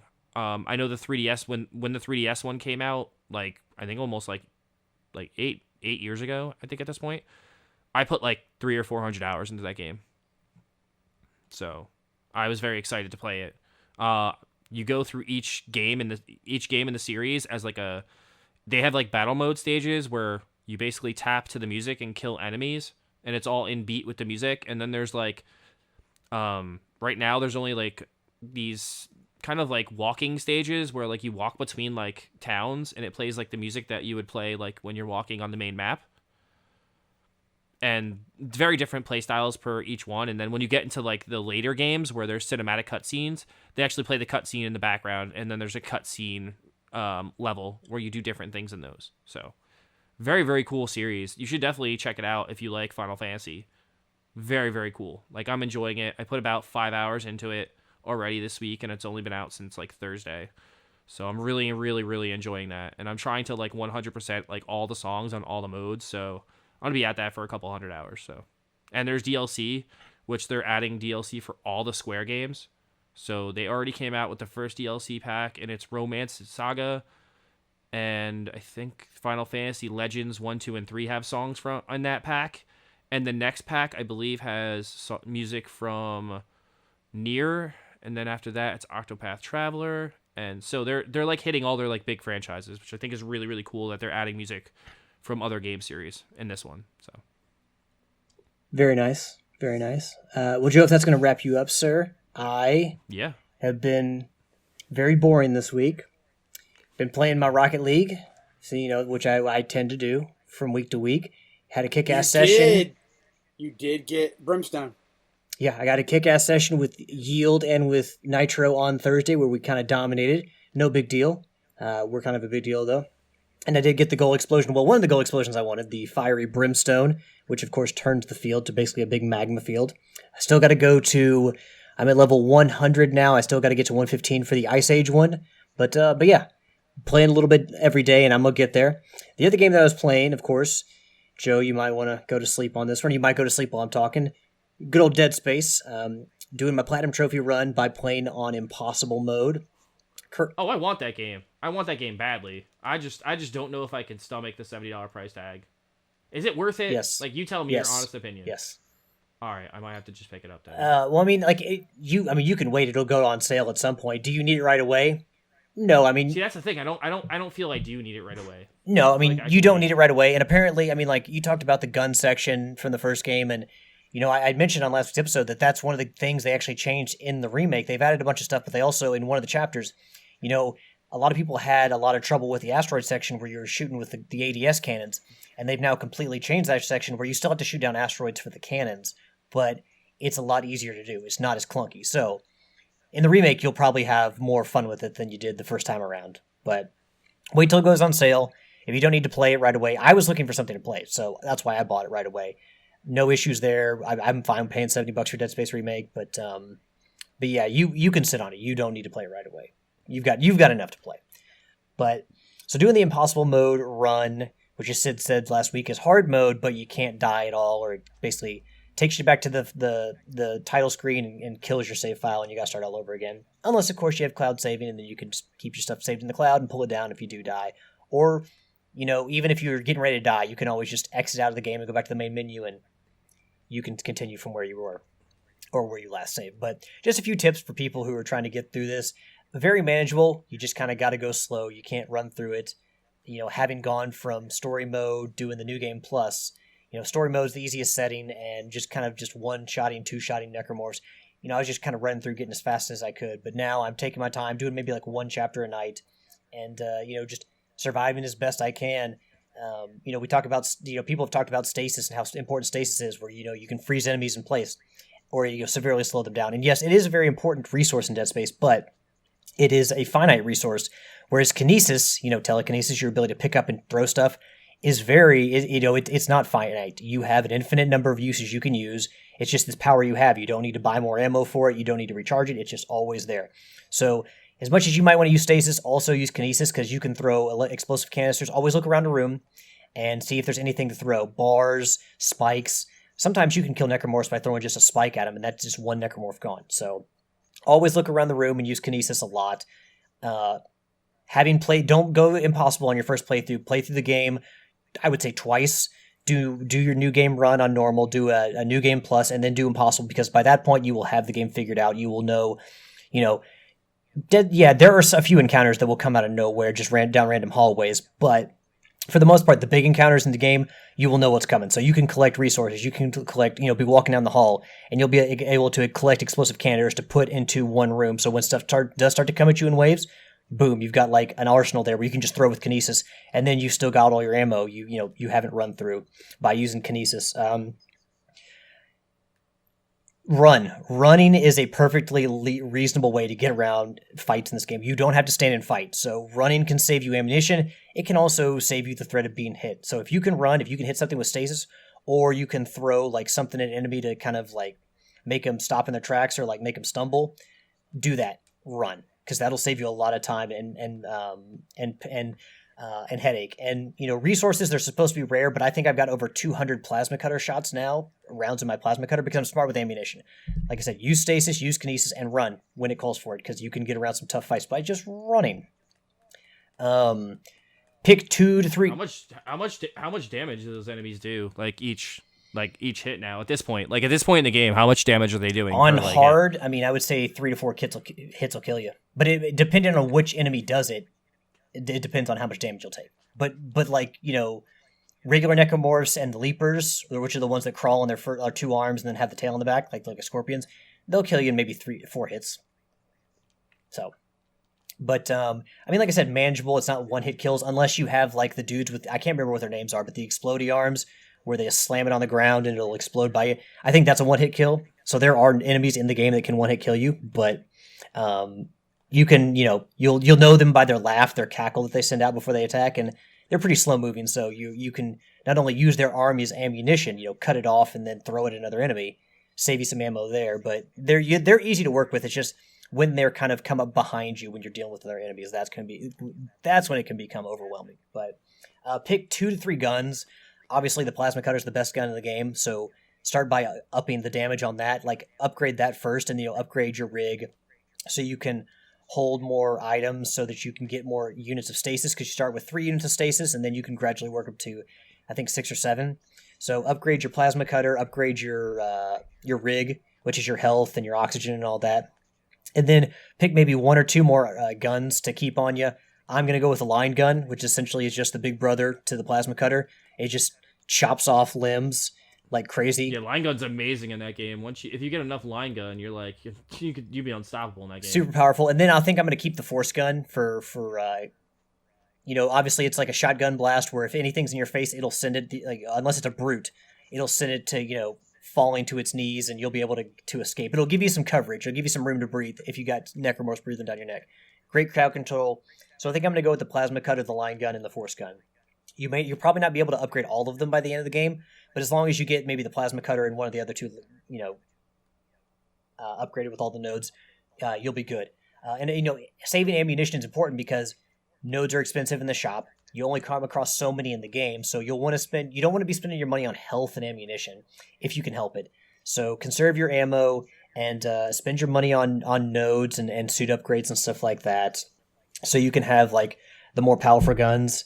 And yeah, just knowing the game, using the resources, not just your guns, but using everything around you in the room, taking things slow, and yeah, if you just kind of follow those rules, you'll do fine. And like I said, there are ways around the difficulty where if you do die, there are ways around that. So don't be afraid to use that. But if you just take it slow and you're smart about how you spend your upgrades and you're smart about how you use kinesis and stasis, you'll be good. I mean, there's times in the game where not only am I collecting like explosive canisters on an elevator because I know a big fight's coming up, and then I'll go down the elevator and have like 4 or 5 canisters with me just to throw at enemies, but I know where all the stasis refills are in the game, or at least some of them, and so I'll go back to those. Like if I've already gone through a certain area, I'll go back through that area and hit even if I'm in the middle of one chapter, I'll go back to another area of the ship to hit the stasis refill just for free, so I don't have to spend it in the shop or use any of the stasis that I have in my inventory.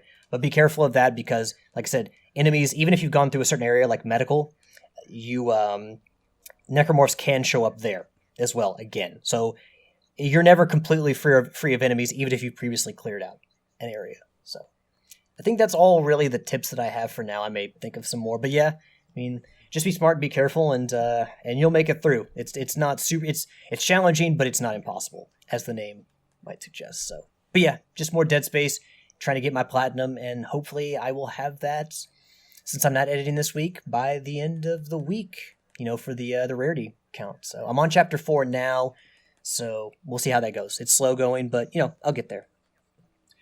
All right, y'all.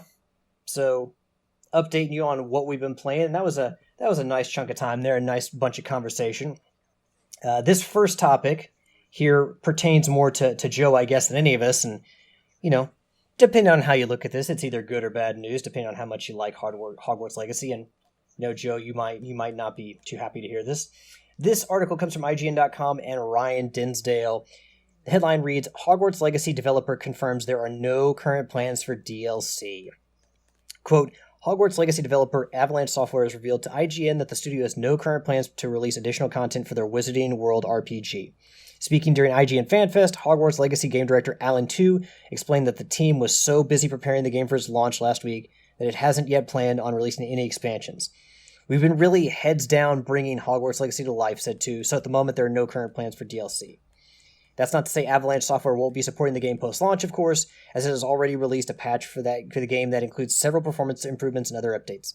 Hogwarts Legacy has also already received somewhat of an additional mission thanks to the PlayStation exclusive quest that takes place in Hogsmeade. The article goes on to talk about how successful the game has been on sales, and especially on Steam, where it's netted 500,000 sales already, or excuse me, 500,000 sales before it even launched. People on Steam got to play the game, I think, a couple days early, so there was a lot of activity on Steam before games launched for the retail for like the home console. So, Joe, do you look at this as someone who really enjoys Hogwarts Legacy? Do you view this as a good or a bad thing? I mean, I'm in the boat where I don't really buy too much DLC. Like, I know you guys are. I mean, you love your DLC. So I'm not a DLC person because by the time I beat a game, I'm usually playing like 4 other games. So it's like I don't really go back to a lot of games, even if they have DLC. I have DLC for games I've never even touched. It's a problem. It's the biggest problem we have as gamers. It's just too much to play and not enough time to play. But I do feel like they made a complete product with this game, so I don't really feel like there needs to be DLC. I would say the one thing that people are kind of mad about is there's no Quidditch, but I'm not too upset about that. I mean, there's always a sequel, right? I would rather have a sequel to this game down the road where you add more stuff to it or you do more things. It's not every game needs to be a games of service, and I think that's where gamers' heads are at nowadays. Like, everybody wants all these games to be games of service. They don't want to wait for something. They want everything to just keep coming out for one game, and they don't want things sequelized anymore. So in that sense, I see where, modern gaming is turned into like, everything's a game of service, but I feel kind of like, it's a complete package and there's no real need for DLC for this game. So it really doesn't upset me, honestly. Yeah, I mean, for trophy hunters, it's good that, hey, we're not going to have to, once we get our 100%, our platinum trophy, we're not going to have to worry about them taking away our 100% with additional trophies. But, who knows, based on the popularity of this game, they can always come out and say, you know what, we've seen how well this is sold, and maybe their next game isn't a Portkey Games or Avalanche. Maybe it's not another Harry Potter game. Maybe it's something else, and maybe they say, okay, this game's super popular, it's sold well, so let's go ahead and make something else for it and get some additional money off of that. It is refreshing to see that, because, in recent years, it's like people feel the DLC is planned out beforehand, so maybe people, instead of something being included in the $60 or $70 package you initially buy, DLC is kind of cut off and sold to you later on. And this is kind of an instance where they just gave you a complete game and they didn't, they weren't worried about DLC. They just wanted to make a really good quality game. Yield, is there anything for you kind of refreshing about the way they've handled this game and how they've looked at it? It's like, hey, quality first, and, we're not going to worry about this until maybe later. I would say that that's how you should probably do most of your games, but obviously that's not the key, or that's not the way it goes. I'm okay with it. I buy DLC for games that I enjoy, and I kind of want to spend more time in that world. But I'm curious as to, does Avalanche not want to do any more, or was it their decision? Was it a licensing decision where they're like, okay, this is all that you can do and we don't want you to do any more? That's kind of what I'm curious about, but I'm fine with a game company coming out and going, hey, here's our game. We presented you the best damn game we could, and that's it. We'll throw some patches at it, we'll tweak it, we'll keep, make sure that it's not borked or anything, and then we're done. We're off to our next project. I'm okay with that. And we talked about how to get the platinum trophy, you're going to have to play as a member of all 4 houses, and you have to play at least a couple hours into each house. You're going to complete the game once, but then also for the other 3 houses, which you don't get started to initially, you're going to have to play through at least 2 hours in those to get the platinum trophy. I hate to be this guy, Joe, but do you know about how long the game is? I don't think it's longer than like 30 something hours. I think Corey beat it, or he's just about to beat it. And I think he said when he left for work last week. I think he said he was like 30 something hours in, and he's like right towards the end. But he also destroys games like and like methodically tears them apart. But he also walked around the castle for 6 hours getting all of the trophies that he could get before he even started like the main game. And he was like level 21 before he really even started any of the missions. Because he just walked around Hogwarts just like finding all the missing, like the hidden stuff and getting all the things that he could get inside Hogwarts before he even like started the missions in the game, which you can do. Like the game kind of like just lets you do whatever. And then if you want to tackle the missions, you can. But you can only progress so far if you don't have certain spells and certain things unlocked. So once he hit a wall, like he had to go play the game, and he was like, okay, well, I guess now I got to go play the game. So Yeah, I mean, you can't give people a fandom like a place like Hogwarts and Hogsmeade and these, beloved areas, these well-known areas, and not expect them to want to explore. So letting people kind of do what they want, but kind of gating them in certain areas until you have a certain spell or you've progressed far enough or explored enough makes sense. But you got to let people roam around Hogwarts. You can't expect them to just, go, all right, I'm in Hogwarts now. Let's try to get this, gobble this game and get through it as fast as we can. So while Hogwarts Legacy seems to be thriving, there's another recent release in a series that seems to be very much on the chopping block. This article comes from PSU.com. It was written by Michael Herodence.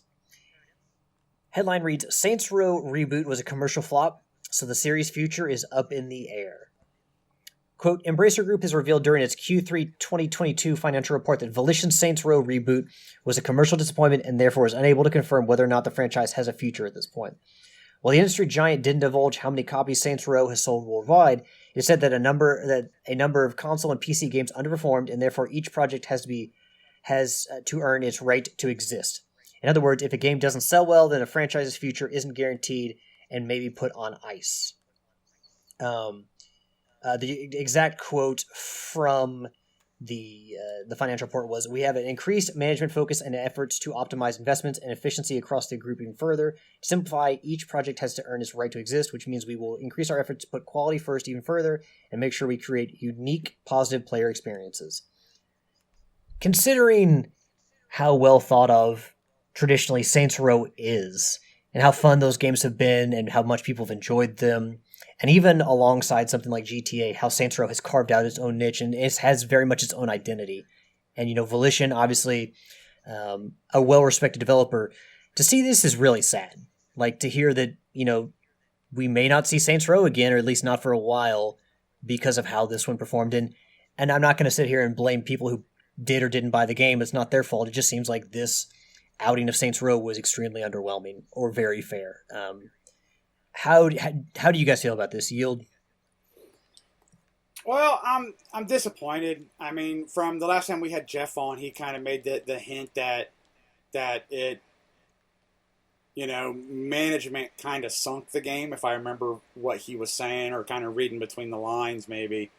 I know my buddy played it. He bought it day one. I have yet to pick it up. I want to pick it up. He said everybody's complaint online was a valid complaint, but yet he found himself sitting there playing it and going, one more mission. And then he'd look down and it was 3 or 4 hours later. So he enjoyed his time with it, but said everybody's complaints was a valid complaint, that it is missing some stuff, but he still enjoyed himself. So I wonder if, how tricky Alex was sending us that stuff where people were just, the one person said they couldn't wait until the game was over so they could delete it off their system. And it was like, wow, that was rather harsh. Is it that bad?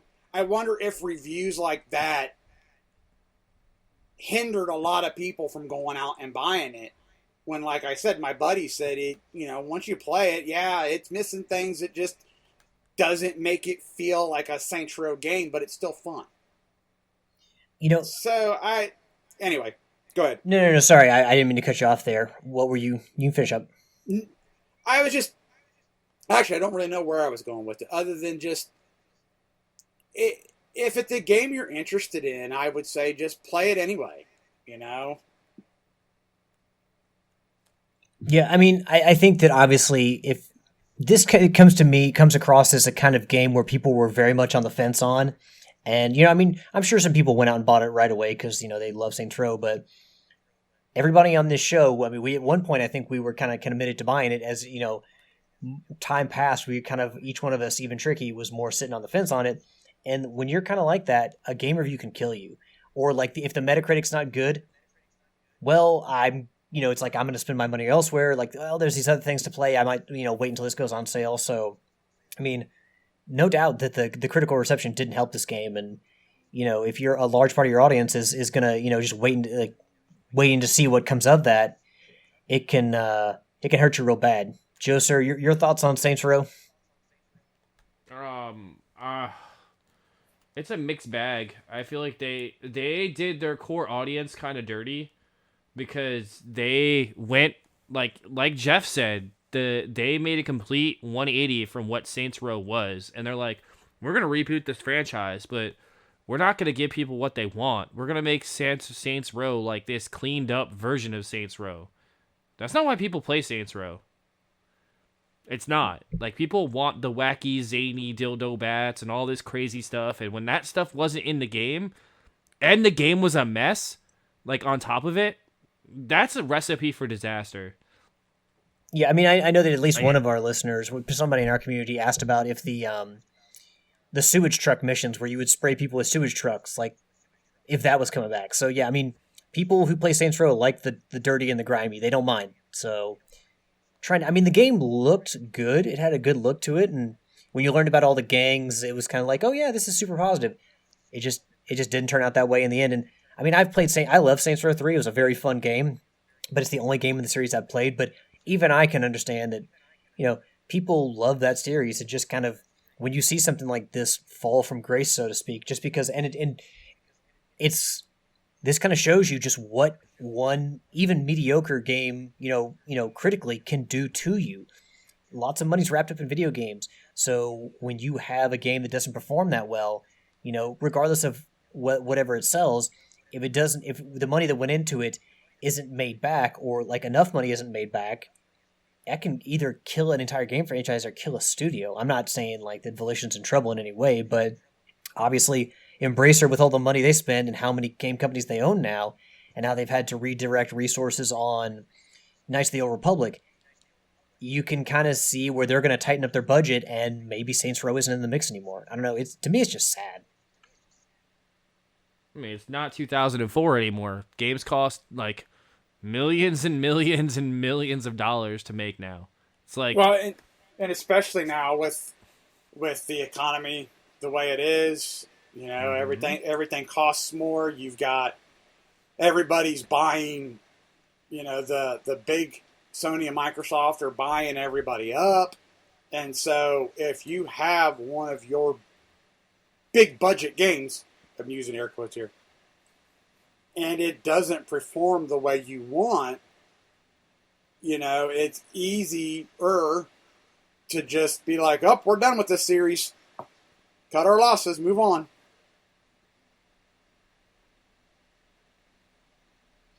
Yeah, and it's hopefully Embracer Group is able to, the management at Volition's able to get it together, and their next release, whether it's Saints Row or not, is one that people jump aboard and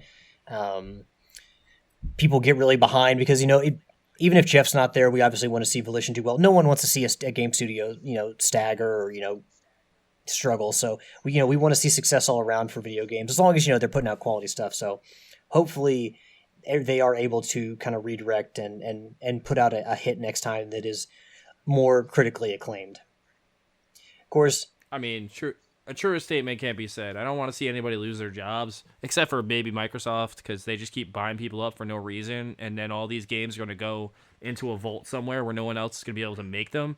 So if anyone deserves to take hits, it's them. So I'm happy Halo isn't doing well. I'm happy because guess what? You bought all these companies, you took them all off making the games they were making, put them all on Halo, and Halo's still a piece of shit. So guess what? Well, judging by how they continually have to make the promise that, oh no, this is the year we're going to put out a bunch of games, it does in fact seem that they do need to continue to buy people. No. We really mean it. Next year, that's our year. I mean, they did have that like hi-fi whatever, hi-fi Rush, which is like their only game that they really made from one of their studios. Like that was made by them, so like that's actually like a Sony game or not a Microsoft game. I'm sorry. So that's interesting. That's that's a fruit of their labor from all of the things that they've been doing since since this gen, I guess. But it's been like almost 3 years now. We're in the third year, right? And they've put out nothing but a shitty Halo game.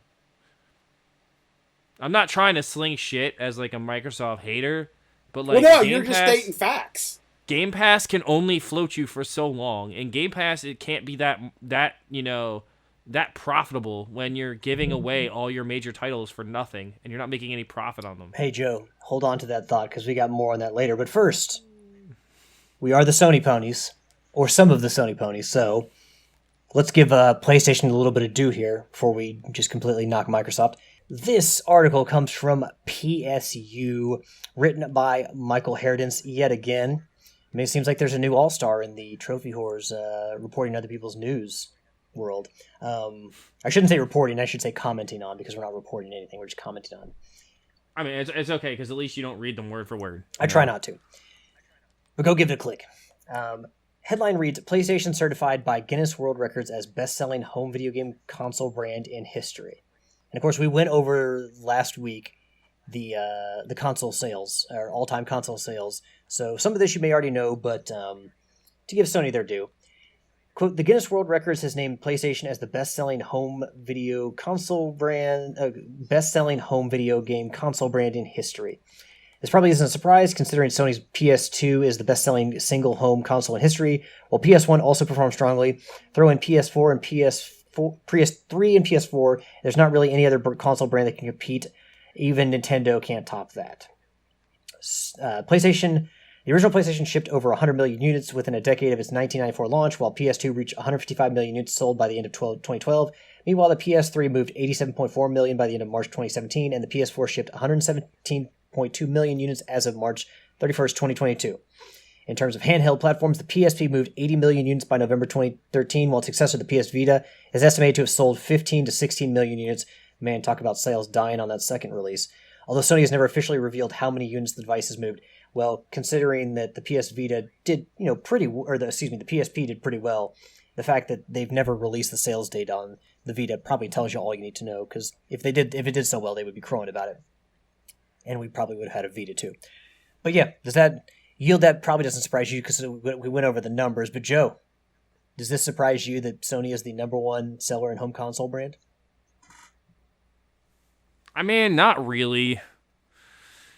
It's interesting that you're number one over Sony, like in the history of the pantheon of video game existence, because Nintendo sold a lot of consoles. But I feel like as much as they've sold a lot of consoles, they really didn't, because, gaming didn't take off when they were really selling like hotcakes until Sony really came around, when you would sell massive, massive amounts of units. So the Game Boy, is kind of... The Game Boy and the portable market's really what's the biggest sellers for Nintendo as far as like gaming, and I think that's why the Switch sells as well as it does, because it combines both into one, and it's more kid friendly. Consoles not mostly kid friendly, but I feel like Sony just knocks it out of the park with every console they make, with the exception of PS3. It had its drawbacks and didn't do well at the beginning, but ultimately took over as the market share leader by the end of the console cycle, but the damage was already kind of done at that point.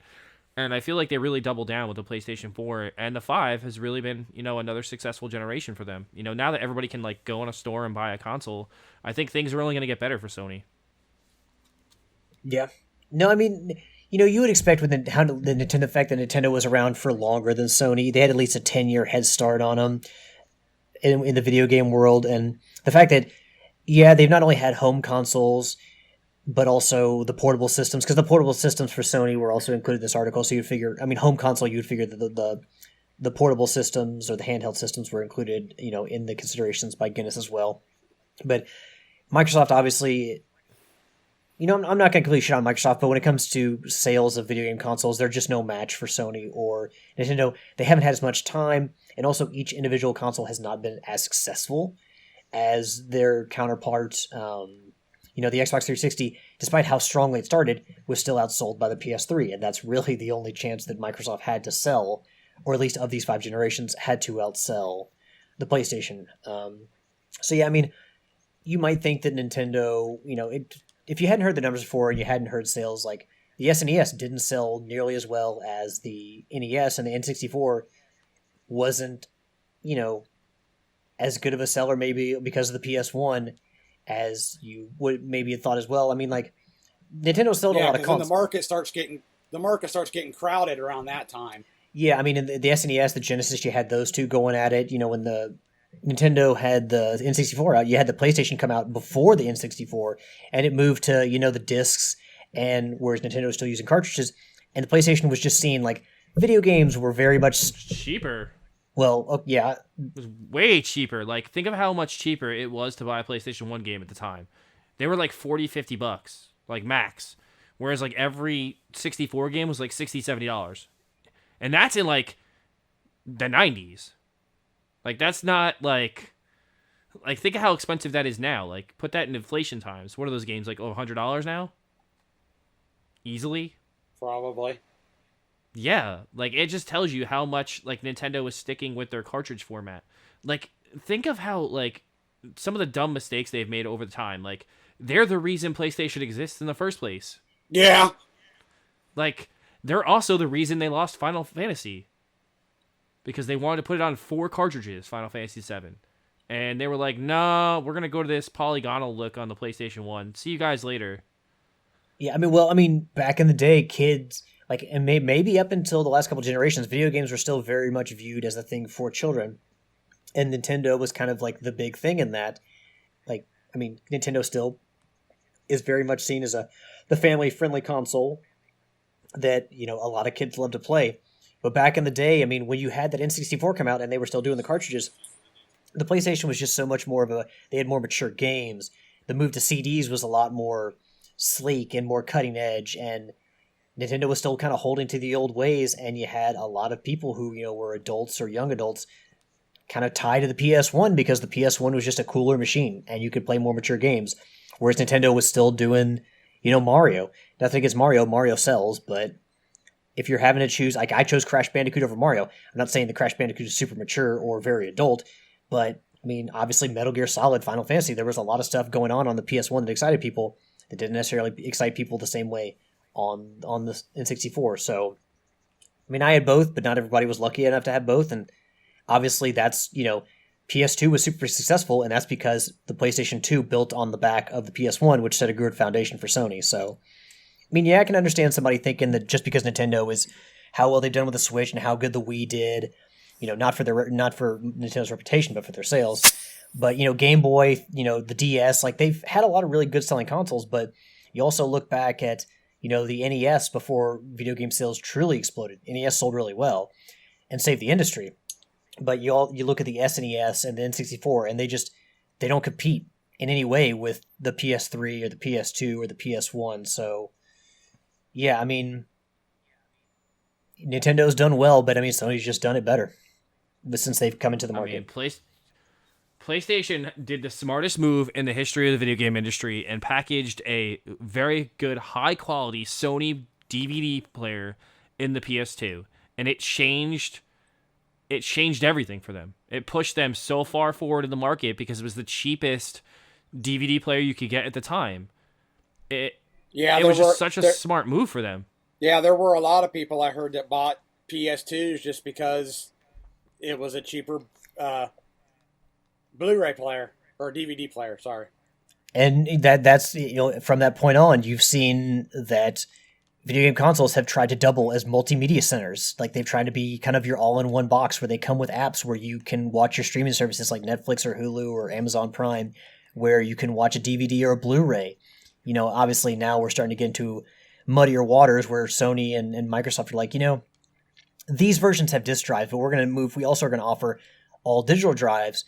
So, we can get rid of the physical media at some point. But yeah, I mean, that's a good point, Joe, that with the PS2 was really the first video game console that, had that capability of playing DVDs, and it turned it into a media center instead of just a video game console, which was very, very smart. It was just so forward thinking at the time, and I think like they've really stuck with that kind of like mantra going forward. Like, look how revolutionary the PS3 was for its time. It was a super multimedia device. You could hook up an SD card to it, and you could play foreign media on it just off the console. Like, it's unheard of. Like, you could stream illegal movies off it from a flash drive. Like, you couldn't do that on any other device at the time. Well, I mean, let's be honest. Like, you could rip music to it. Like to the console itself. Like, it was a very, very cool multimedia device, and I think that's the last time like Sony would ever make their devices like super open source, because it just opened themselves up to a lot of BS. And since then, they've kind of like locked the consoles down, which I think is a shame.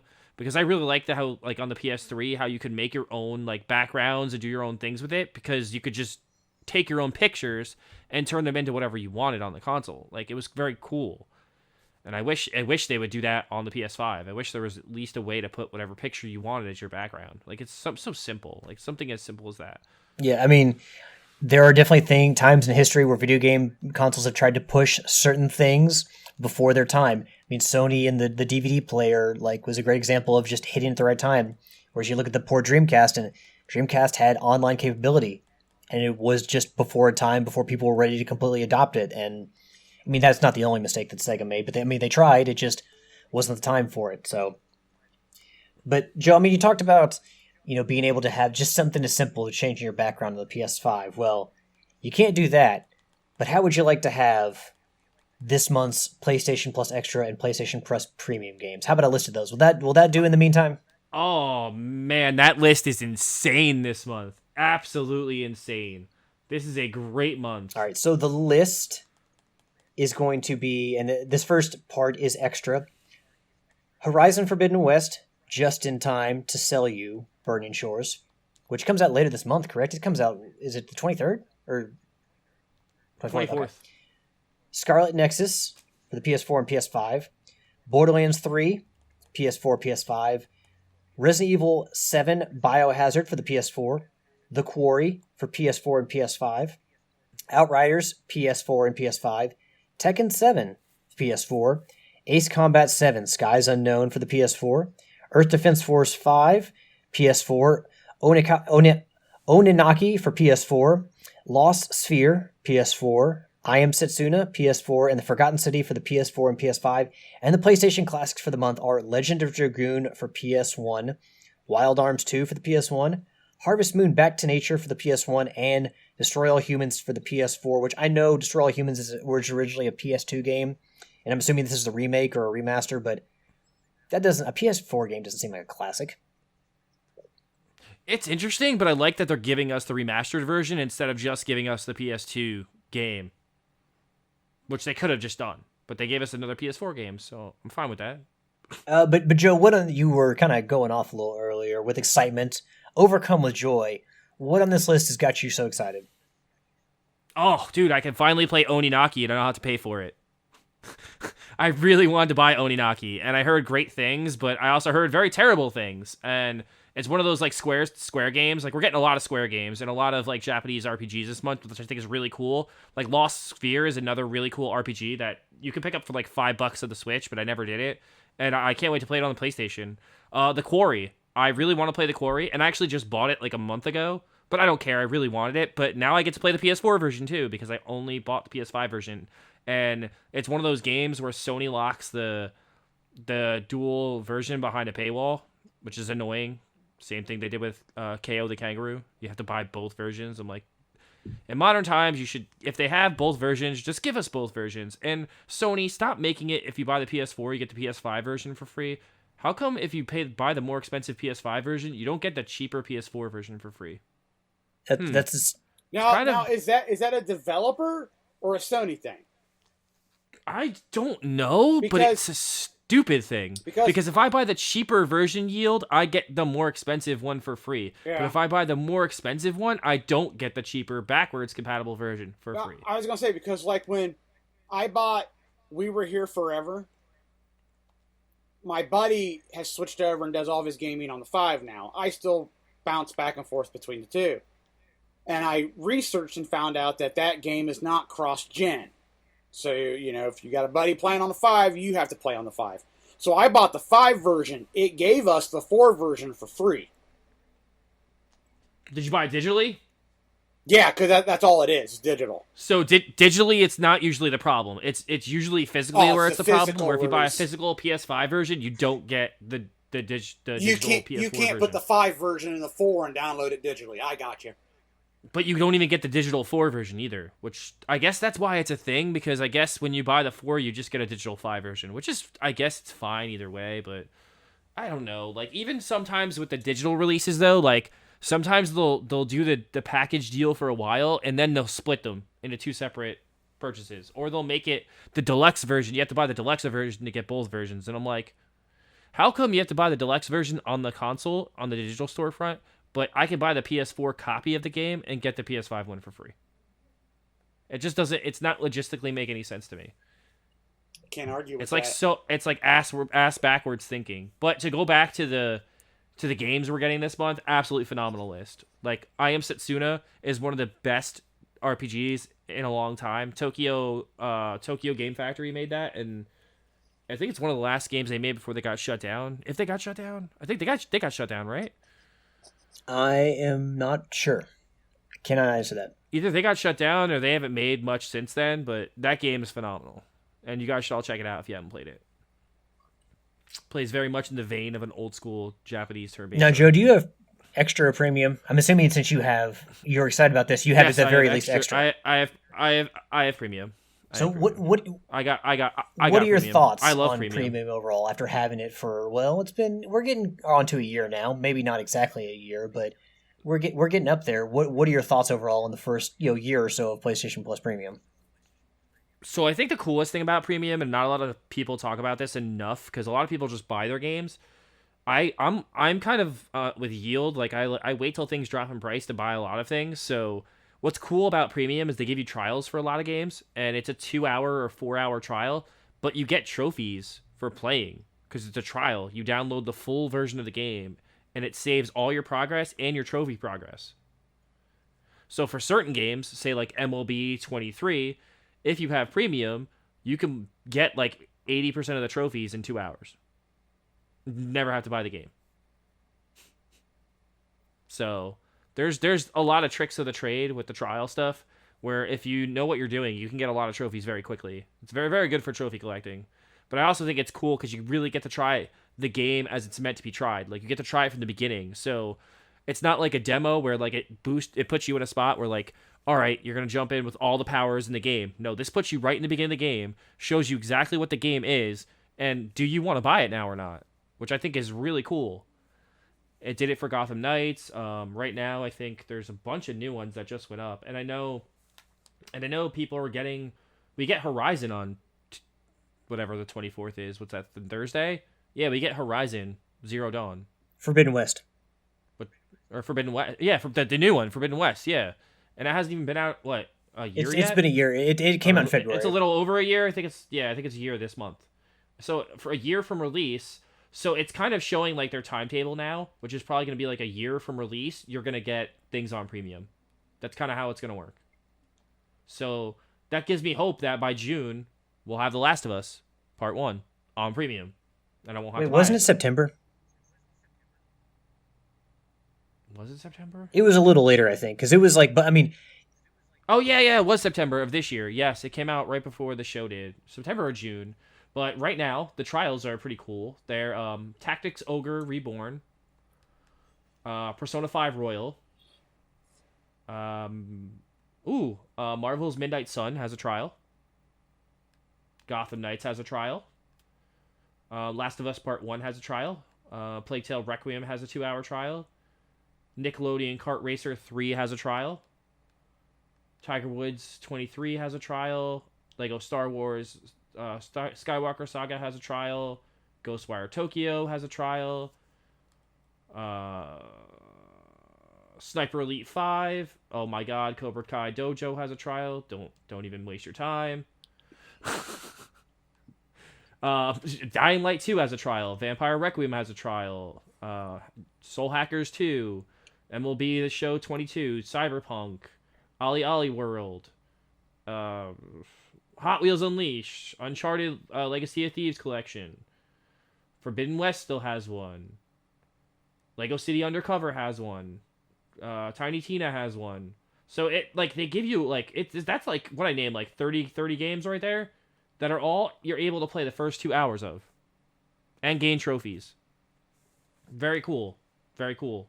And I do like they're finally giving us a month this month where I feel like you're getting enough good games for your bang for your buck for your premium subscription. So I'm super excited to play Wild Arms 2 because I love Wild Arms, and 2 is a game that's very, very good, but very hard to find, and I think it's very expensive, or because Wild Arm games aren't too expensive, but it's more expensive than I'm willing to play it physically at this point. And I kind of want to play all my games in one spot, and I already know that the first Wild Arms got trophies, so this one's probably going to have trophy support too, I'm thinking. So that makes me excited. Well, let me ask you, Joe. I mean, are any of those games? Because I would ask if the game trials are actually necessary. Because are any of those games on extra? Because if they're on extra, you would have access to the games themselves anyway. And if you're, no, the trials are mostly for newer games that they're trying to promote. So they're usually not on extra. I think actually, Horizon moves off of the trial system once the new one. Once it goes to, I think, extra, it's going to move off of premium. Because trial system. That definitely makes sense, because my point was going to be that if it's on extra, you have the access to the full game anyway, and if you're going to be earning trophies in the trial version, you might as well just go ahead and play the full game, and if you don't like it, you're earning trophies anyway, so it doesn't really matter. But Joe, I don't know if you listened to our last episode, but PlayStation Premium is kind of off to a bad start for me and Yield, because we have multiple years of PlayStation Plus Essential left. And yeah, I heard your dilemma, and I think it's really, really gross that Sony did what they did to you guys. I think that's gross. I think what should happen is that you should be able to buy a full year, but that's all they should cap you at that and make you pay the difference yearly for what you need. But I think they should let you buy it a year at a time. And I think that's what they should only let everybody do. I don't think they should let people stack anymore, because it just creates a dilemma for them. Yeah, I mean, Triggy gave me the money, so I'm not going to cut and run with the money. He wanted us to use it for premium, and I'm going to use it for premium. But the thing that's in my head now is, okay, so I'm going to have to sign up for 2 years of premium this year. When PlayStation Plus the subscriptions go on a discount. Am I going to have to wait until my subscription for PS Plus Premium's over to be able to go back to Essential if I don't like Premium? Because if I try to, re-up my subscription for another year, is it just going to force me to stick with Premium? No, I think you could drop it at any point. You just can't raise it back up without paying the additional fee. I think that's what I read somewhere. But you can don't quote me on that, but I think that's how that works. Quote the Joe, nevermore. There's a lot of good things. If you didn't play any of the Dark Pictures games, those are all on extra actually, but those are actually worth it to play. Yeah, but man, I'm trying to get the Platinum Trophy, and those things are a pain in the ass to get the Platinum Trophy in. I'll do the Platinums with you if you want. If you want to do them together, if you really want to get them, I'll do them, because there's PS4 and PS5 versions for both. Well, because here's the thing, I already own Man of Medan, and I just haven't played it because I'm like, ugh. I got it real cheap, like $8 or under, and I haven't nice. Played it because I love Until Dawn. I haven't played any of their Supermassive stuff besides that, but I've heard good things about the Dark Pictures anthology. Maybe not as good as they could have been, but obviously The Quarry was really well received, and I've heard some good stuff about some of the Dark Pictures anthologies. But after reading what you have to do to get the Platinum Trophy in Man of Medan, I'm like, I gotta play, it's hard to get through these days. It's hard to get together with somebody unless they live in your house to play through an entire game. And it's like, oh, come on now. We gotta sit here and plan this out, because in the trophy boosting... You do when you... I think when you play those games, though, you need to experience it, the way it's meant to be experienced if you play it 2-player, which means 2 people play together, you don't tell each other what you're doing, and you just experience the game together and just freak out at what happens, because those games are a blast to play with somebody, but not telling each other what you're doing, because what the other person does affects what happens in your game and vice versa. And if you tell each other what you're doing, it just gives away the game. And it's just the games are just phenomenally built to build suspense and carry it through. And Man of Medan was just a fantastically written game. And I think what was it the hell is it called? House of Ashes? No, that one's really good too, but I like the second one the best. What the hell was the name of it? Something Hope. Little Hope? Little Hope? Yeah, I think it's Little Hope. Little Hope was my favorite. You go to this town called Little Hope, and there's a really good story there. I haven't played Devil in Me or Devil. Yeah, I think it's like Devil in Me or Devil Inside of Me or whatever. That's the last one, and I want to play that one because that caps off season 1, and then they're doing 4 more games for season 2. And I think the coolest thing from this whole series is that they've actually stuck to their game plan for once. Even though the games don't sell the greatest, the developers are like, hey, we're committed to making these games, and we're going to make all 8 of them. And that really doesn't always happen. Like, look at Tekken versus Street Fighter and Street Fighter versus Tekken. We only got one half of that and never got the other half. So it's really cool to see a developer kind of stick to their guns and, like, finish out something that they set out. And I never believed that we would get all 7 games. So we've gotten 4 of them so far, so they have a pretty good track record of maybe getting this thing finished off. And I think the best thing to happen to them is that Stadia failed. Because if Stadia didn't fail, nobody would have got the Quarry, because it would have been Stadia exclusive. And who the heck wants that? No one wanted Stadia. Yeah. Just like nobody wants the PSVR 2. Well, I mean, Tricky does. Yeah, good luck with that, Tricky, because it's the next Vita, my friend. I'm sorry to say. Like, it's gonna be, they'll support it for a year, maybe a year and a half, and then they'll stop. It's Sony. This is what they do. Like, it just, like, it goes in a secular fashion every time they put something new out. It's like they don't really put much care into their new subscription service. What makes you think they're gonna put much care into PlayStation PSVR 2? Well, so is there anything like out external factors that you think that the makes it so that the PSVR 2 is going to fail, or is it just all Sony? Is this all on Sony? Just their track record. Like, Yield, I know you didn't really get to talk about the premium or the extra stuff, but like, what's your thought on PSVR 2? Like, do you think it's gonna be like this new coming of VR? Because I just see VR as a gimmick. That's all I've ever seen it as.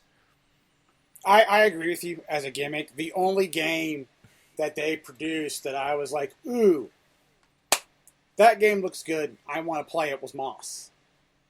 Yeah, same. And Moss can be played out of VR, but they never put it out of VR. Like, you can play that game out of VR. Oh, you can? Like, well, they should release it. I'd buy it. I mean, my buddy was able to pick up a VR from another one of his buddies who was selling it, like, super cheap, so he picked it up. I played Battlefront. I think one of the Star Wars Battlefront. Or no, it was the freebie Star Wars game that they gave away. How was it? It was cool for what it was. You know, I got to sit in an X-Wing. I got to look around. But the thing is even though you're looking around, you can't move your hand and start flicking switches and pushing buttons and stuff. All you do is you look around the cockpit. It was fun flying in space and flying on underneath the Star Destroyer. I mean, it was cool in that aspect. But, like, I know you're really only supposed to play it for, like, a couple of hours. Me, when I play, man, I'll play games all day. So, to me, most of the games look like a glorified tech demo. And besides Moss, there really hasn't been the games that attracted me. So, here we are, we're coming out with VR2. And again, I'm not seeing the things that make me want to play. I mean, yeah, you're making a Horizon game. Okay, but I'm not going to buy it because it's Horizon. It needs to entice me. And on top of that, you're tacking on a $500 price point on something that I may get 2 or 3 games out of.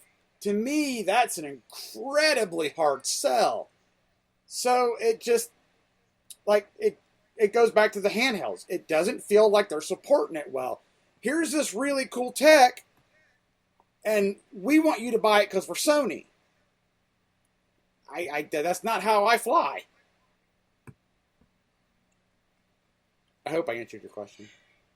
Oh, you definitely did. Yeah, I mean, besides that Horizon game that's coming out and maybe the Walking Dead game, there's not much I would want to play, like, honestly. And I feel like the price point is absolutely ludicrous for like, I don't know. It's like you have to spend $500 for the console or $400 for the console, and then you got to spend another couple hundred on the VR apparatus. It's like, are you kidding me?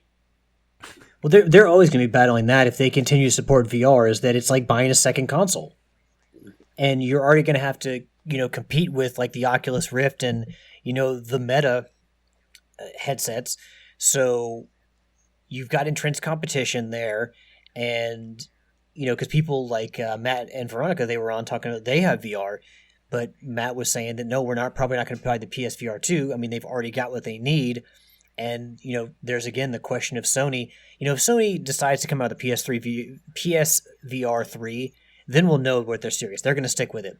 But usually Sony will come out with, or at least in what they've shown with like some of the stuff like in the portable universe, is that they'll come out with 2. The PSP did well enough, and then they decided, okay, we'll do a Vita 2, and then the Vita 2 didn't do very well at all. And so, they stopped after that. Is PSVR 2 the Vita, where, they sell enough in PSVR, it's like, okay, there's a market here, we can capitalize on it. Didn't sell nearly as well, which, I mean, you wouldn't expect it to sell as well as the PSP, but, we're not going just straight one-to-one sales, but didn't sell super well, just even by the standards of, just, I would say, a VR headset, but well enough that they could say, we'll take a shot, we'll put money in the R&D for a second one, and we'll go with it. And, we have the VR 2, which, if they're going to stick with it, we'll get a 3-1. And that'll be the sign that they see VR as something they can steadily support for years to come. But Sony hasn't done itself any favors by not supporting stuff, fully. You think of the Move controller. Can you think of the Vita?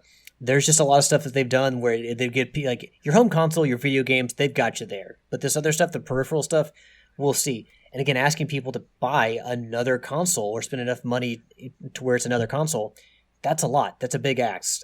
So, Sony seems to have enough supply of the VR2, or at least they say they do.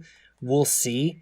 But probably the only reason that is because there's not going to be nearly as much demand, or we know there's not going to be as much demand as there is for the PS5, but there's probably going to be lesser demand for the PSVR 2 than, comparable headsets. It's interesting because, again, like, I just don't feel like they're going to support it. Like, I don't. Like, look what they did with the PSVR 1. How many games did they actually make for that? Like, Sony themselves. I just think people want to buy Sony games for their PS5, not for a VR device. So I feel like you're gonna cut off one audience to please another one. I feel like you're robbing Peter to pay Paul. Like, Nintendo learned that that's not a good thing to do anymore.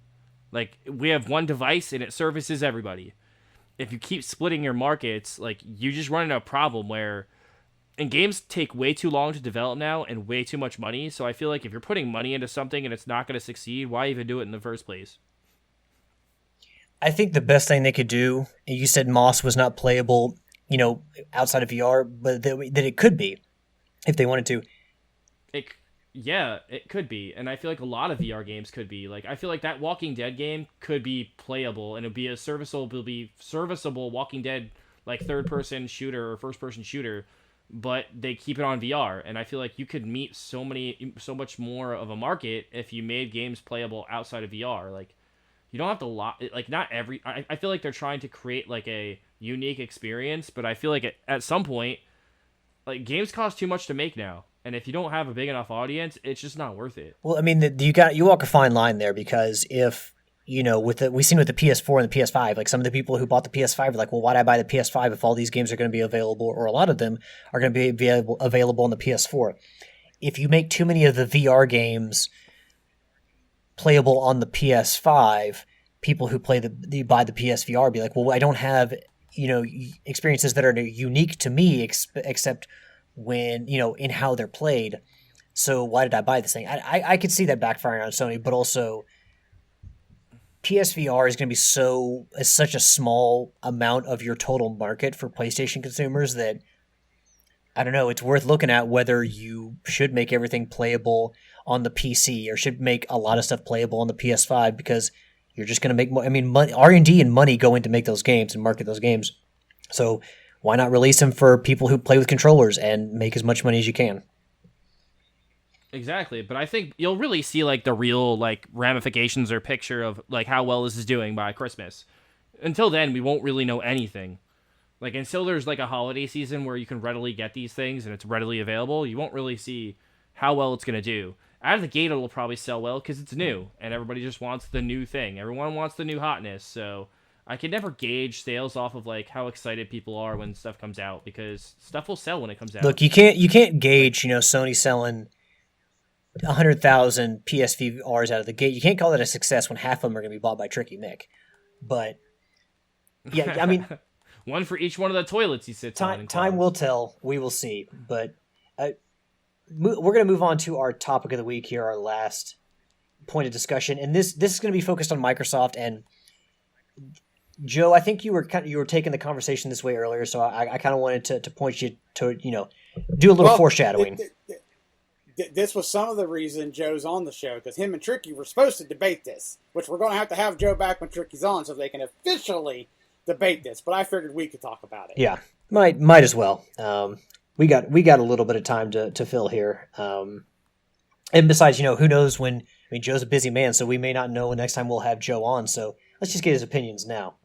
So we've long kind of talked about and wondered, people say, games do better when they're on Game Pass. Games sell better when they're on Game Pass. And we're like, how does that work? How is that possible? So this article comes from gamesindustry.biz. It's written by Brendan Sinclair, good old managing editor over there, Edge Games Industry. Headline reads, Microsoft confirms Game Pass cannibalizes game sales. Oh, shocker! Xbox maker tells UK CMA it expects titles to see a decline in base game sales for at least a year following the inclusion in a subscription service.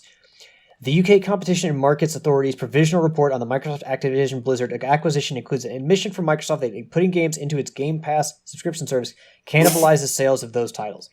Microsoft also submitted, quote within these quotes, Microsoft also submitted that its internal analysis showed a redacted percentage decline in base game sales 12 months following their addition on Game Pass, the CMA noted in its report. The confirmation runs counter to claims Xbox head Phil Spencer made in 2018 that Game Pass boosts sales rather than undermines them. When you put a game like Forza Horizon 4 on Game Pass, you instantly have more players of that game, which is actually leading to more sales of the game, Spencer said, adding, you say, well, isn't everyone going to just subscribe for $10 and go play this thing? But no, gamers find things to play based on what everyone else is playing. Elsewhere in the CMA's report, it cites Microsoft as saying that Activision took a dim view on putting its titles into multi-game subscription services on any platform, believing that it severely cannibalizes B2P, buy-to-play sales, particularly in the case of newer releases. So, Activision, kind of, in that last paragraph there, and that's incredibly important, Activision kind of putting the brakes and saying that their stuff like, Call of Duty, namely, which Sony has been so worried about, they don't necessarily like the idea of that going to subscription services because they don't want to lose all the sales money, the upfront sales money that people pay to play the game instead of putting it out there for a subscription service. But yeah, the whole idea, I guess, that Phil Spencer was trying to get was like, hey, people, whether or not you have Game Pass or if you have Game Pass, if everybody is playing, has the service and they're playing Forza Horizon, maybe someone who sees or all their friends on their list that don't have Game Pass, they see that they're playing that, and people are like, oh man, everyone's playing Forza Horizon, I got to go get that, which I don't necessarily know if I agree with, because quite frankly, if I see everyone is playing, if I own an Xbox, which I don't and I never have, but if I see everyone's playing Forza Horizon, I'm like, oh, that's cool, but I don't like racing games a lot unless it's very specific racing games, so I'm probably good not playing that. So I don't necessarily know if I agree with Phil Spencer saying that. I get the point he was trying to make. They're essentially using it for marketing, is what he's saying there. But guys, Joe, since you were brought on specifically for this, we bring you on because we like you and we want to have your discussion on everything because you're a smart guy. and we love podcasting with you. Thanks. But what are your specific feelings on this? Because you interjected there with a burst, being like, "Oh no, duh, that this is a problem for Microsoft." I've been saying this since the jump that they are the antithesis for a gaming crash because they want to buy up everybody and cannibalize the market. They're ruining gaming because they're making it so people can't just make games to make games anymore. Like, everyone's making games for a service. It's like everyone's now Netflix. Everyone has to turn in a game as like a TV show, basically. And if it's successful, you can make more stuff. And if it's not, we're going to kill your studio. And then we own all your franchises now because we bought you, so you can't do anything anymore. So in a sense, it's like, how many games are going to be left for people to buy? Like, how many games are going to make anymore? Because you're cutting out all the middle ground games that people love to play. Like, they're all gone now. It's only these big budget games that come out every year. The market's just shrinking exponentially. Like, and I know people like indie games, but like, I love indie games as much as the next person, but I love my beautiful, polished, like, AA games. And I feel like the AA game market is just sinking into oblivion.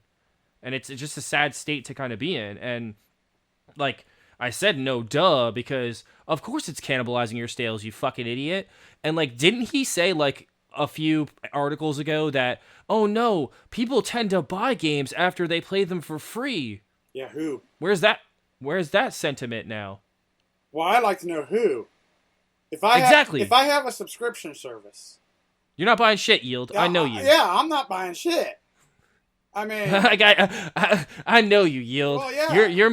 You are the definition of I'm holding until that game reaches the bargain bin. It is. So like, if it's not a game like Horizon or a game that I'm like, I want to play that day one. You're right. I'm going to wait until either I have got that itch of I don't have anything new, and I'm going to use parentheses, new enough. I'm going to buy it now, or I'm going to sit and wait and ask for it for a birthday or Christmas idea, or I'm going to wait until it hits the bargain bin, and I'll be like, you know what? Now it's time to pick that up. Thank you. Exactly. And I just feel like with the way like the gaming industry is now, it's like you can't make those smaller games anymore because they just cost too much to make. And they're not turning the profit quick enough to warrant you doing that. No, and that's like, sad. It's sad because there are a lot of, I don't know if I want to say diamonds in the rough. I'll say that diamonds in the rough games, underground games, so to speak, that are really good. That that your buddy might pick up day one and play, and hey, you might want to pick this up, or you run across it one day, so you see some random sale on the PSN, and oh, this title sounds cool. Let me check it out. Oh, wow. And, but if the market's not there for that because everybody's pushing big budget or you can't turn that profit, you lose those little diamonds in the rough or those underground games that are really good. And you're left with, like Joe says, these sitcom one and done. And if I don't know. I like sequels, but I prefer the industry to push itself forward, not make cookie cutters. Just my opinion. Yeah. I feel like how many more sequels to everything can you get, though, Yield? Like, we need new games. No, I agree.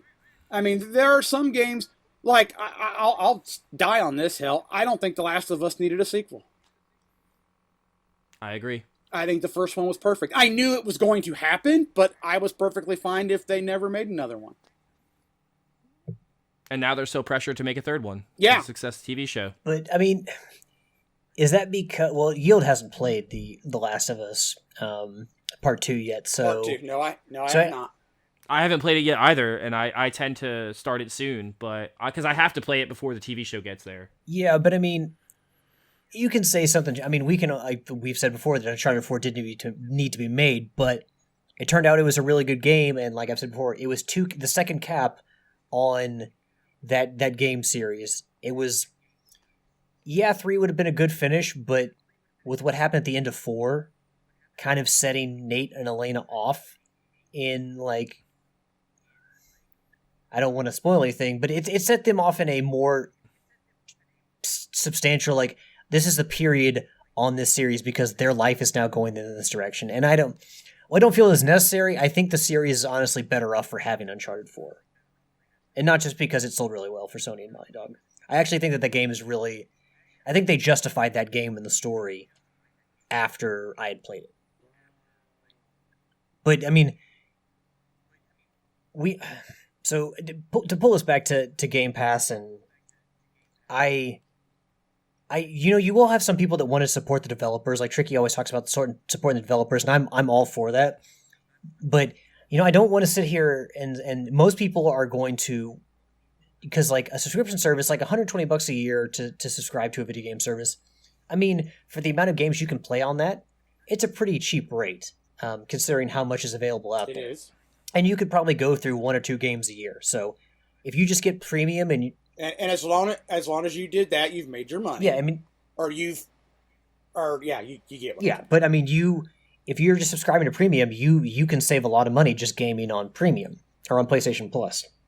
But people are not going to then go out and just look, gamers. Yeah, some people will go out and buy collector's editions and spend hundreds of dollars on controllers and stuff like that. I get it, but a lot of people are not going to basically subscribe to a service that gives them access to games and then go out and buy the games themselves. Like, look at Netflix. Ever since like the subscription services, and I realize not everything stays on the subscription services. Sometimes stuff leaves because of licensing fees.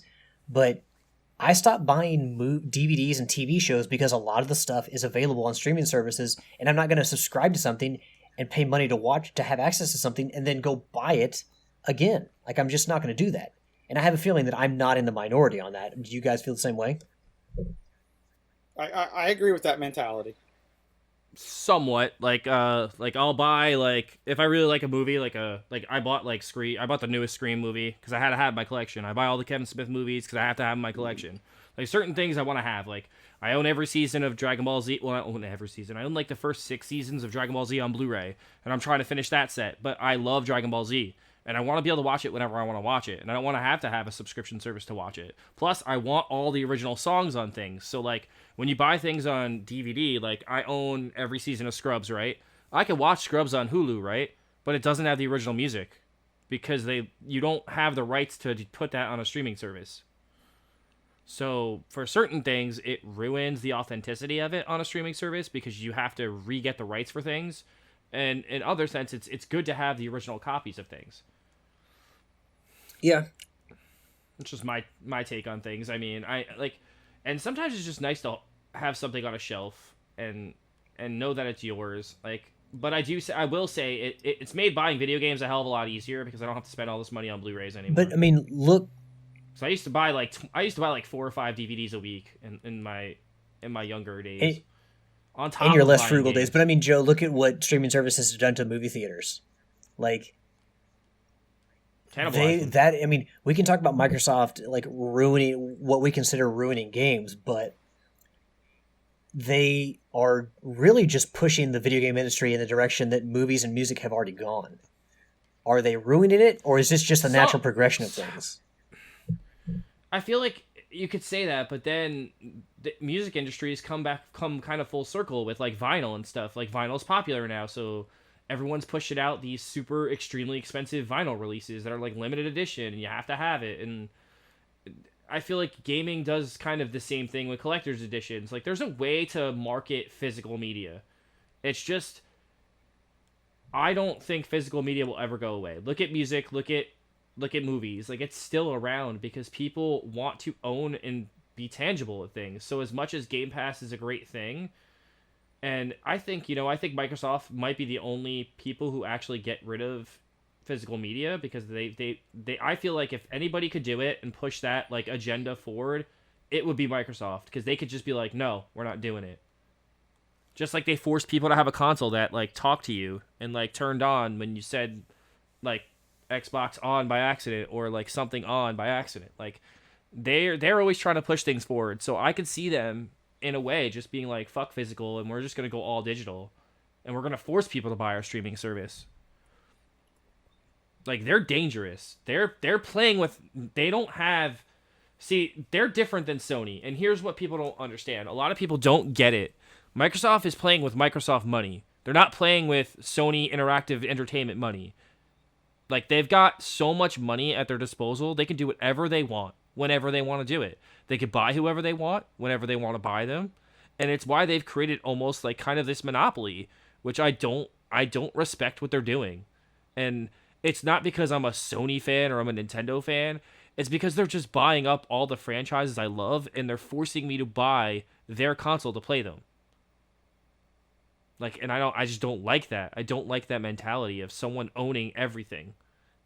So, but I mean, it's just scary. It's scary to me. yeah, but how much further do you think? I mean, we know the Yield doesn't think that Sony needs to match Microsoft on that end, at least not yet. But how much further do you think PlayStation Plus is fine now as it is, or do you think they need to go further and try to match Game Pass? No, it's fine. I don't want day and date games. That's ridiculous. Then why would you buy games anymore? Like, they just proved their point. Like, why would I buy a game for $70? Because now they're $70. So why would I pay $70 for a video game if I could just have it for essentially nothing? Well, or essentially a subscription fee. I mean, yeah, you would be getting it for nothing. Because your your subscription fee not only gets you day and date, but it gets you a back catalog of games that you may have never bought. Correct. And it's also, like, if you think of, like, the dollars and cents of it don't add up ever, Yield, and they never will. Because it's like, okay, so I spend this much money a year, but that would only equate to buying less than 2 brand new next-gen games now. Exactly. Well, see, I had that. So you can only buy one game with that subscription pass now. Because 2 games is $140. When this debate started, Tricky threw out there the support the developers. So I quickly... They can go suck an ass from me. Because, like, they make enough money. Like, they're not crying for money. Like, let's be real. Yeah. I quickly fired... Especially the ones he supports. Well, yeah. But I quickly fired back. Well, then, if you're on a Game Pass, and in somewhat of an instance, it's not the same, but in an instance, a premium member, well, then, in essence, you're not... If you're waiting for games to hit, then in essence, you're doing the same thing, because you're paying a subscription fee, you're not supporting that developer, whereas even if people want to harp on me waiting for it to hit the bargain bin, or Tricky wants to harp on me for waiting for it to hit the bargain bin, I still supported the developer. So I get the benefits of it. I'm just not a fan of them for the fact of his whole support the developer. Show me the revenue flow of everybody's subscribing to Premium or Game Pass. How does these developers get their money, especially Game Pass? Because Sony waits to put theirs on there, so they get their physical sales first before it goes to their premium service. So I can kind of, in my head, make a path that way. But for the Game Pass, I want to see the revenue flow to see how it is beneficial, because I just don't see it. Because no one who's paying $120 a year and getting games day and date, except for those rare people that have to have it on their shelf, are going to buy it. You might sell them on DLC and other stuff like that, cosmetics and whatnot, but you're not getting that $70 price point. I don't see how it works. Well, and Game Pass is more expensive. I think it's at least $15 a month for the top tier on Game Pass. So it's more expensive than PlayStation Plus Premium. But how long before Microsoft raises the price on this thing? Because you know at some point that's coming. That's a good point. Of course it's coming. I mean, it's economics, right? It's like you get the first sip for free, and then we charge you for it. It's like the first hit's free, then we once you're addicted, we got you hooked, so now you'll pay whatever we want. It's like Netflix, right? It's like no matter how expensive Netflix gets, people just don't even worry about it. Once it becomes a subscription and you don't see it and you just pay the bill every month, that's what they're hoping you do. No, I mean, like, I think that the key is to like raise it incremental amounts to not make it, to lessen the blowback. But I think that people still get up in arms when Netflix or Amazon or Disney announce that they're going to raise the price of their subscription services. I think people still get upset about that. Yeah, but I don't want to hear it because these are the same people that go out and buy $50 action figures. Like, calm down yourself. Like, people in the United States spend so much frivolous money. Like, your subscription fees are nothing compared to what you spend on garbage every day. Like, let's be real. Like, let's be real what the average person spends on just garbage that they don't even need. He's not wrong. It's kind of like I don't want to hear when people say like, oh wow, it's $5 more for this Netflix subscription. Oh man, that's like one slice of pizza a month that you can't have. That's really what that equates to. Or a pack of socks now. It's like you have to equate it to Joe, I will have you know dollars, that I run like, through socks and put holes in socks like no other, sir. I Stop do playing with too, my because money. I'm on my feet a lot. You're like, I need the those socks. $5 for that sock. You're like, I can't buy like 5 games a year because all those socks add up to a $70 game.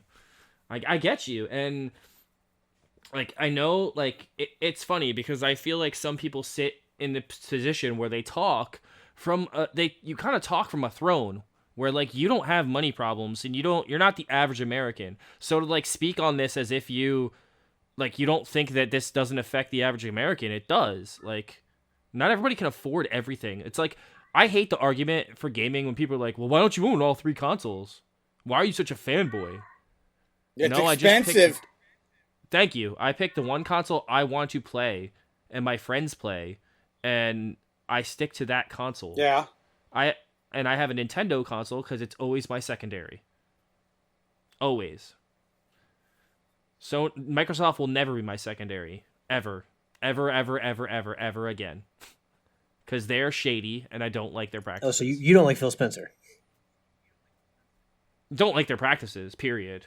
And my brother works for Microsoft, so that's even funnier. Like, I don't support them. I have to use Microsoft devices at work and home for my computer, but that's just, that's just happenstance. Apple computers are way too expensive. I've had one in the past, and yeah, they're great because they fix everything for almost like nothing because you spend so much on the product to begin with. But I got burned on my Apple devices a lot too, with things getting erased and losing things, and like everything's proprietary, and I just moved away from them in a lot of senses too. But like, to go back to the Game Pass argument, like, I would love to talk to Tricky about this because I know he's all about support the developer, but like, put it this way too, like, when you buy a game, are you really supporting the developer anymore? Because the developer already got their money from Walmart or Target. Thank you. So that's been my thing. Well, I guess the one thing that I would say there is that for Walmart to have to order more copies of the game and restock, people have to go buy the games. So they also have to put games on the shelf for people to buy them, though. And games are not a priority Walmart's anymore. better than that than Target. Target's the worst. Target clearly has given up on physical media video games, but Walmart still has some. But that is... Yeah, Target's been bad. Best Buy's been really bad now, too. It's really... Like, they have a decent selection, but nothing compared to what they used to have. And let's be real, like, that's... Which is sad, because I always like going into the department stores and just walking down the game aisle and daydreaming. Ooh, this game looks interesting. Ooh. Same. Or, like, going to the bargain bin and, like, picking something up for PlayStation for $5. Yeah. Like, those bargain bins are, like, few and far in my state now. I'm they hoping... don't really exist anymore. I know this is totally off track. I am hoping that when the GameStop crash happens, that we get back to the mom and pop stores. Because I just want GameStop to get back to being GameStop. Well, is that too much to ask? No, it's not, but I don't think that's ever going to happen. So I'm hoping when the crash happens, like I said, we get back. I enjoyed the mom and pop stores. It felt more, this is going to sound really dumb, but it felt more like home. I don't feel like and to like jump off your mom and pop store argument, the mom and pop stores would be too expensive now because of how gaming has become. I won't disagree with that statement. They'll know how much everything is worth. They'll upcharge you for everything. Like, it'll be bad. So, like, as much as I want them to exist and to have more stores to buy games from, I just don't want, like, Hot Topic stop anymore, where it's like action figures. Oh, and here's like 20 PlayStation games to buy. When I can go into GameStop and I have a bigger collection in my house than they do on their shelves, that's a fucking problem for me. Well, I mean, like when their used section, they don't have any used games anymore. That's a problem. Like, you can't go into GameStop and find a used game that you don't have, or you can't find any of the bargain bin like $5, $10 games anymore because they're all gone from the stores. They don't even like carry them anymore. I mean, if you got to ask yourself, if a mom and pop shop selling games can't, like, if GameStop can't survive in this environment, how's a mom and pop shop supposed to sell, games and do that? Now, they can do other things. I mean, they can branch off into card games. They can sell plushies. They can sell action figures. They can do it, and they can host tournaments. They can have game nights where people come play card games or tabletop games at the store. Some of our local game shops do that. They can sell other memorabilia. Mine do that. Mine do that. Without, if GameStop can't survive, a mom and pop shop selling video games, unless it's like truly hard to find shit, is not going to survive either. Because I mean, like, yeah, there are people like Daryl that like the thrill of the hunt, and I like going in our local game shops every week just to see what they have. But a lot of this shit's on eBay. You can find stuff on eBay and third-party sellers. I don't trust eBay. Well, so I mean, fair enough, but eBay. It's an easier way. You don't have to expend gas. You don't have to expend time. You just go on eBay, and it's much easier. So I don't think that when GameStop does fail, that you'll see a diffusion of mom and pop shops, because they just can't survive. I mean, small businesses in the country, like, they're not all dead, but are they really thriving these days? I think they survive year to year. So, I mean, yeah, I mean, what think about which stores you go into the most or where you shop online the most. For a lot of people, it's like, well, I go into Target or Walmart the most, and for people who shop online, well, I go to Amazon a lot, or I buy straight from PlayStation or straight from Microsoft or straight from Nintendo. So it's like, think about how many, each of us, think about how many small mom and pop shops you go in every week. For me, it's probably one. It's the video game shop that I was talking about, Cardinal Gaming. But other than that, it's big box stuff. So, I mean, I feel bad for the mom and pop. I do. I really do. I wish they could have more of a market share. I just feel like it's so tough now. It's just so tough. We live in such a crazy economy now, and COVID really killed a lot of my mom and pop stores around my area, especially my video game ones. Before we exit out of this and get to our housekeeping, you guys see any closing thoughts? Do you all see any truth to when Phil Spencer saying oh no, maybe not that not that I'm saying that game makers are so much better off for having stuff on Game Pass that their sales are gonna be over the moon, but does being on Game Pass actually help the developers of these games? Like, because you got to figure, if it doesn't help some of these people, would they agree to have their games on Game Pass? Or is Microsoft telling people, if you want your games on our console at some point, you're going to have to put them on Game Pass? I don't know I don't know if they do that or not, but do you guys see any benefit to, third-party developers? Is Microsoft able to give them that much money to make it worth their while? Logically, I'm saying no. But like I said, they're not revealing the quote-unquote money trail.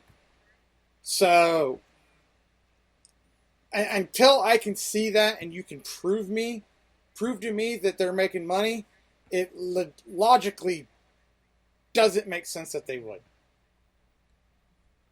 Dollars and cents don't add up.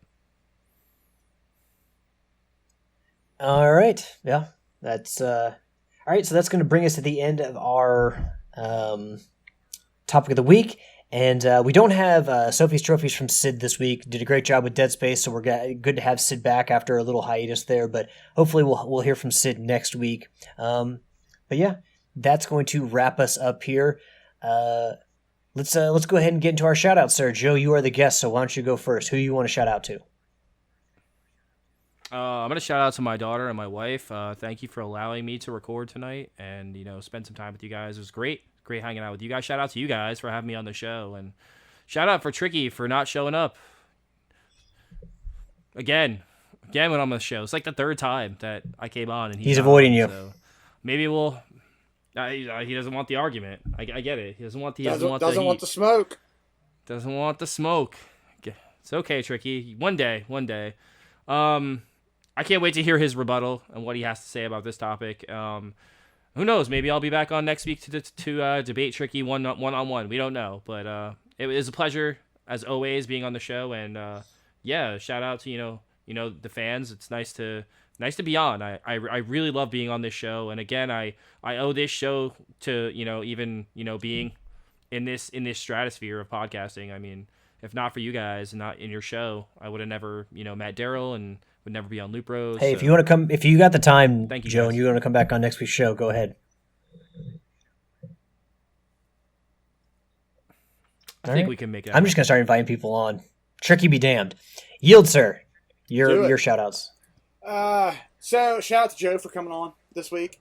Shout out to Tricky for helping me throw out some topics this week. I'm the one that put together this. Well, it wasn't all IGN, so we could tell that Tricky didn't do it.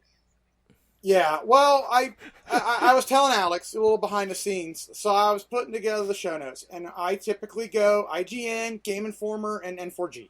That's kind of where I go to find topics. And I'm scrolling through, and I go back a week of news articles. If anything's happened from Sunday to Sunday, that's what we talk about. Because if it's anything older than that, you guys have probably already read about it or heard about it.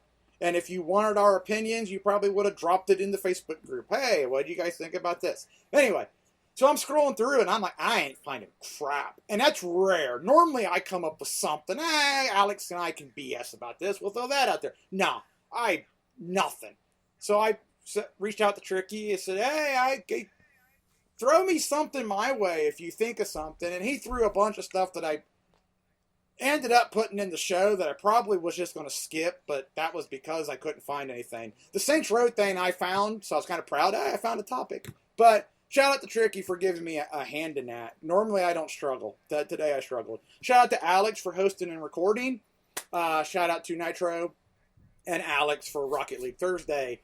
Shout out to the guys, Prepare to Die or Scum, Homer Gets Stuffed, and the Brain 76 for not only Diablo, but Overcooked and some other games that we all hung out and played together this weekend.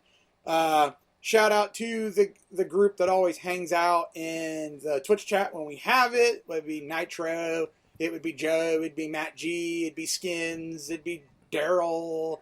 I'm sure I'm missing a few other people, but you all hang out. That's great. Heads up for everybody, I won't be here next week. Me and the guys are going to go watch some midget wrestling. So, and that takes place while we are recording, so I will be off next week. I will give you a recap, at least my impressions of midget wrestling. Never been there. Buddy said, hey, let's go. I said, all right, let's go watch some midget wrestling. So anyway, that's what I'll be doing next week. See y'all in 2 weeks. There you go, Joe. You can be our third chair. You can be the third chair, Joe. All right, and then I'm going to wrap it up. I just want to say thank you to everybody in the community. Give a shout out to the fans, our listenership, the fuel to the fire. There's Trophy Horrors. Again, without you all, this show's not possible. It wouldn't continue to thrive. It wouldn't be the burning bonfire that it is, and we certainly wouldn't want to push forward in episodes without you all. So thank you very much for your continued support. And again, I know I haven't been super active in the Facebook group, so I'm just trying to get over myself, so I do apologize for not being active. But give a shout to Yield and to Tricky, even though Tricky couldn't show up. I mean, I get it, Tricky. You got to work. They called you in. You'd rather be here doing this than working, so give a shout to him. And shout out to Joe, my friend and brother in Teenage Mutant Turtles, someone I can always talk Turtles with if no one else. Thank you for coming on, sir. And again, we want you back next week, so come on back. And hell yeah. Sounds great, yeah. And we'll talk more Turtles, and we'll really get under Tricky's goat. But yeah, give a shout out to my loving and awesome girlfriend, Ashley, who is waiting for me to watch episode 5 of The Last of Us. And yeah, that is going to be it for episode 560 of Trophy Horrors. This has been me, Yield, and Joe. We appreciate you guys so very much. And until next week,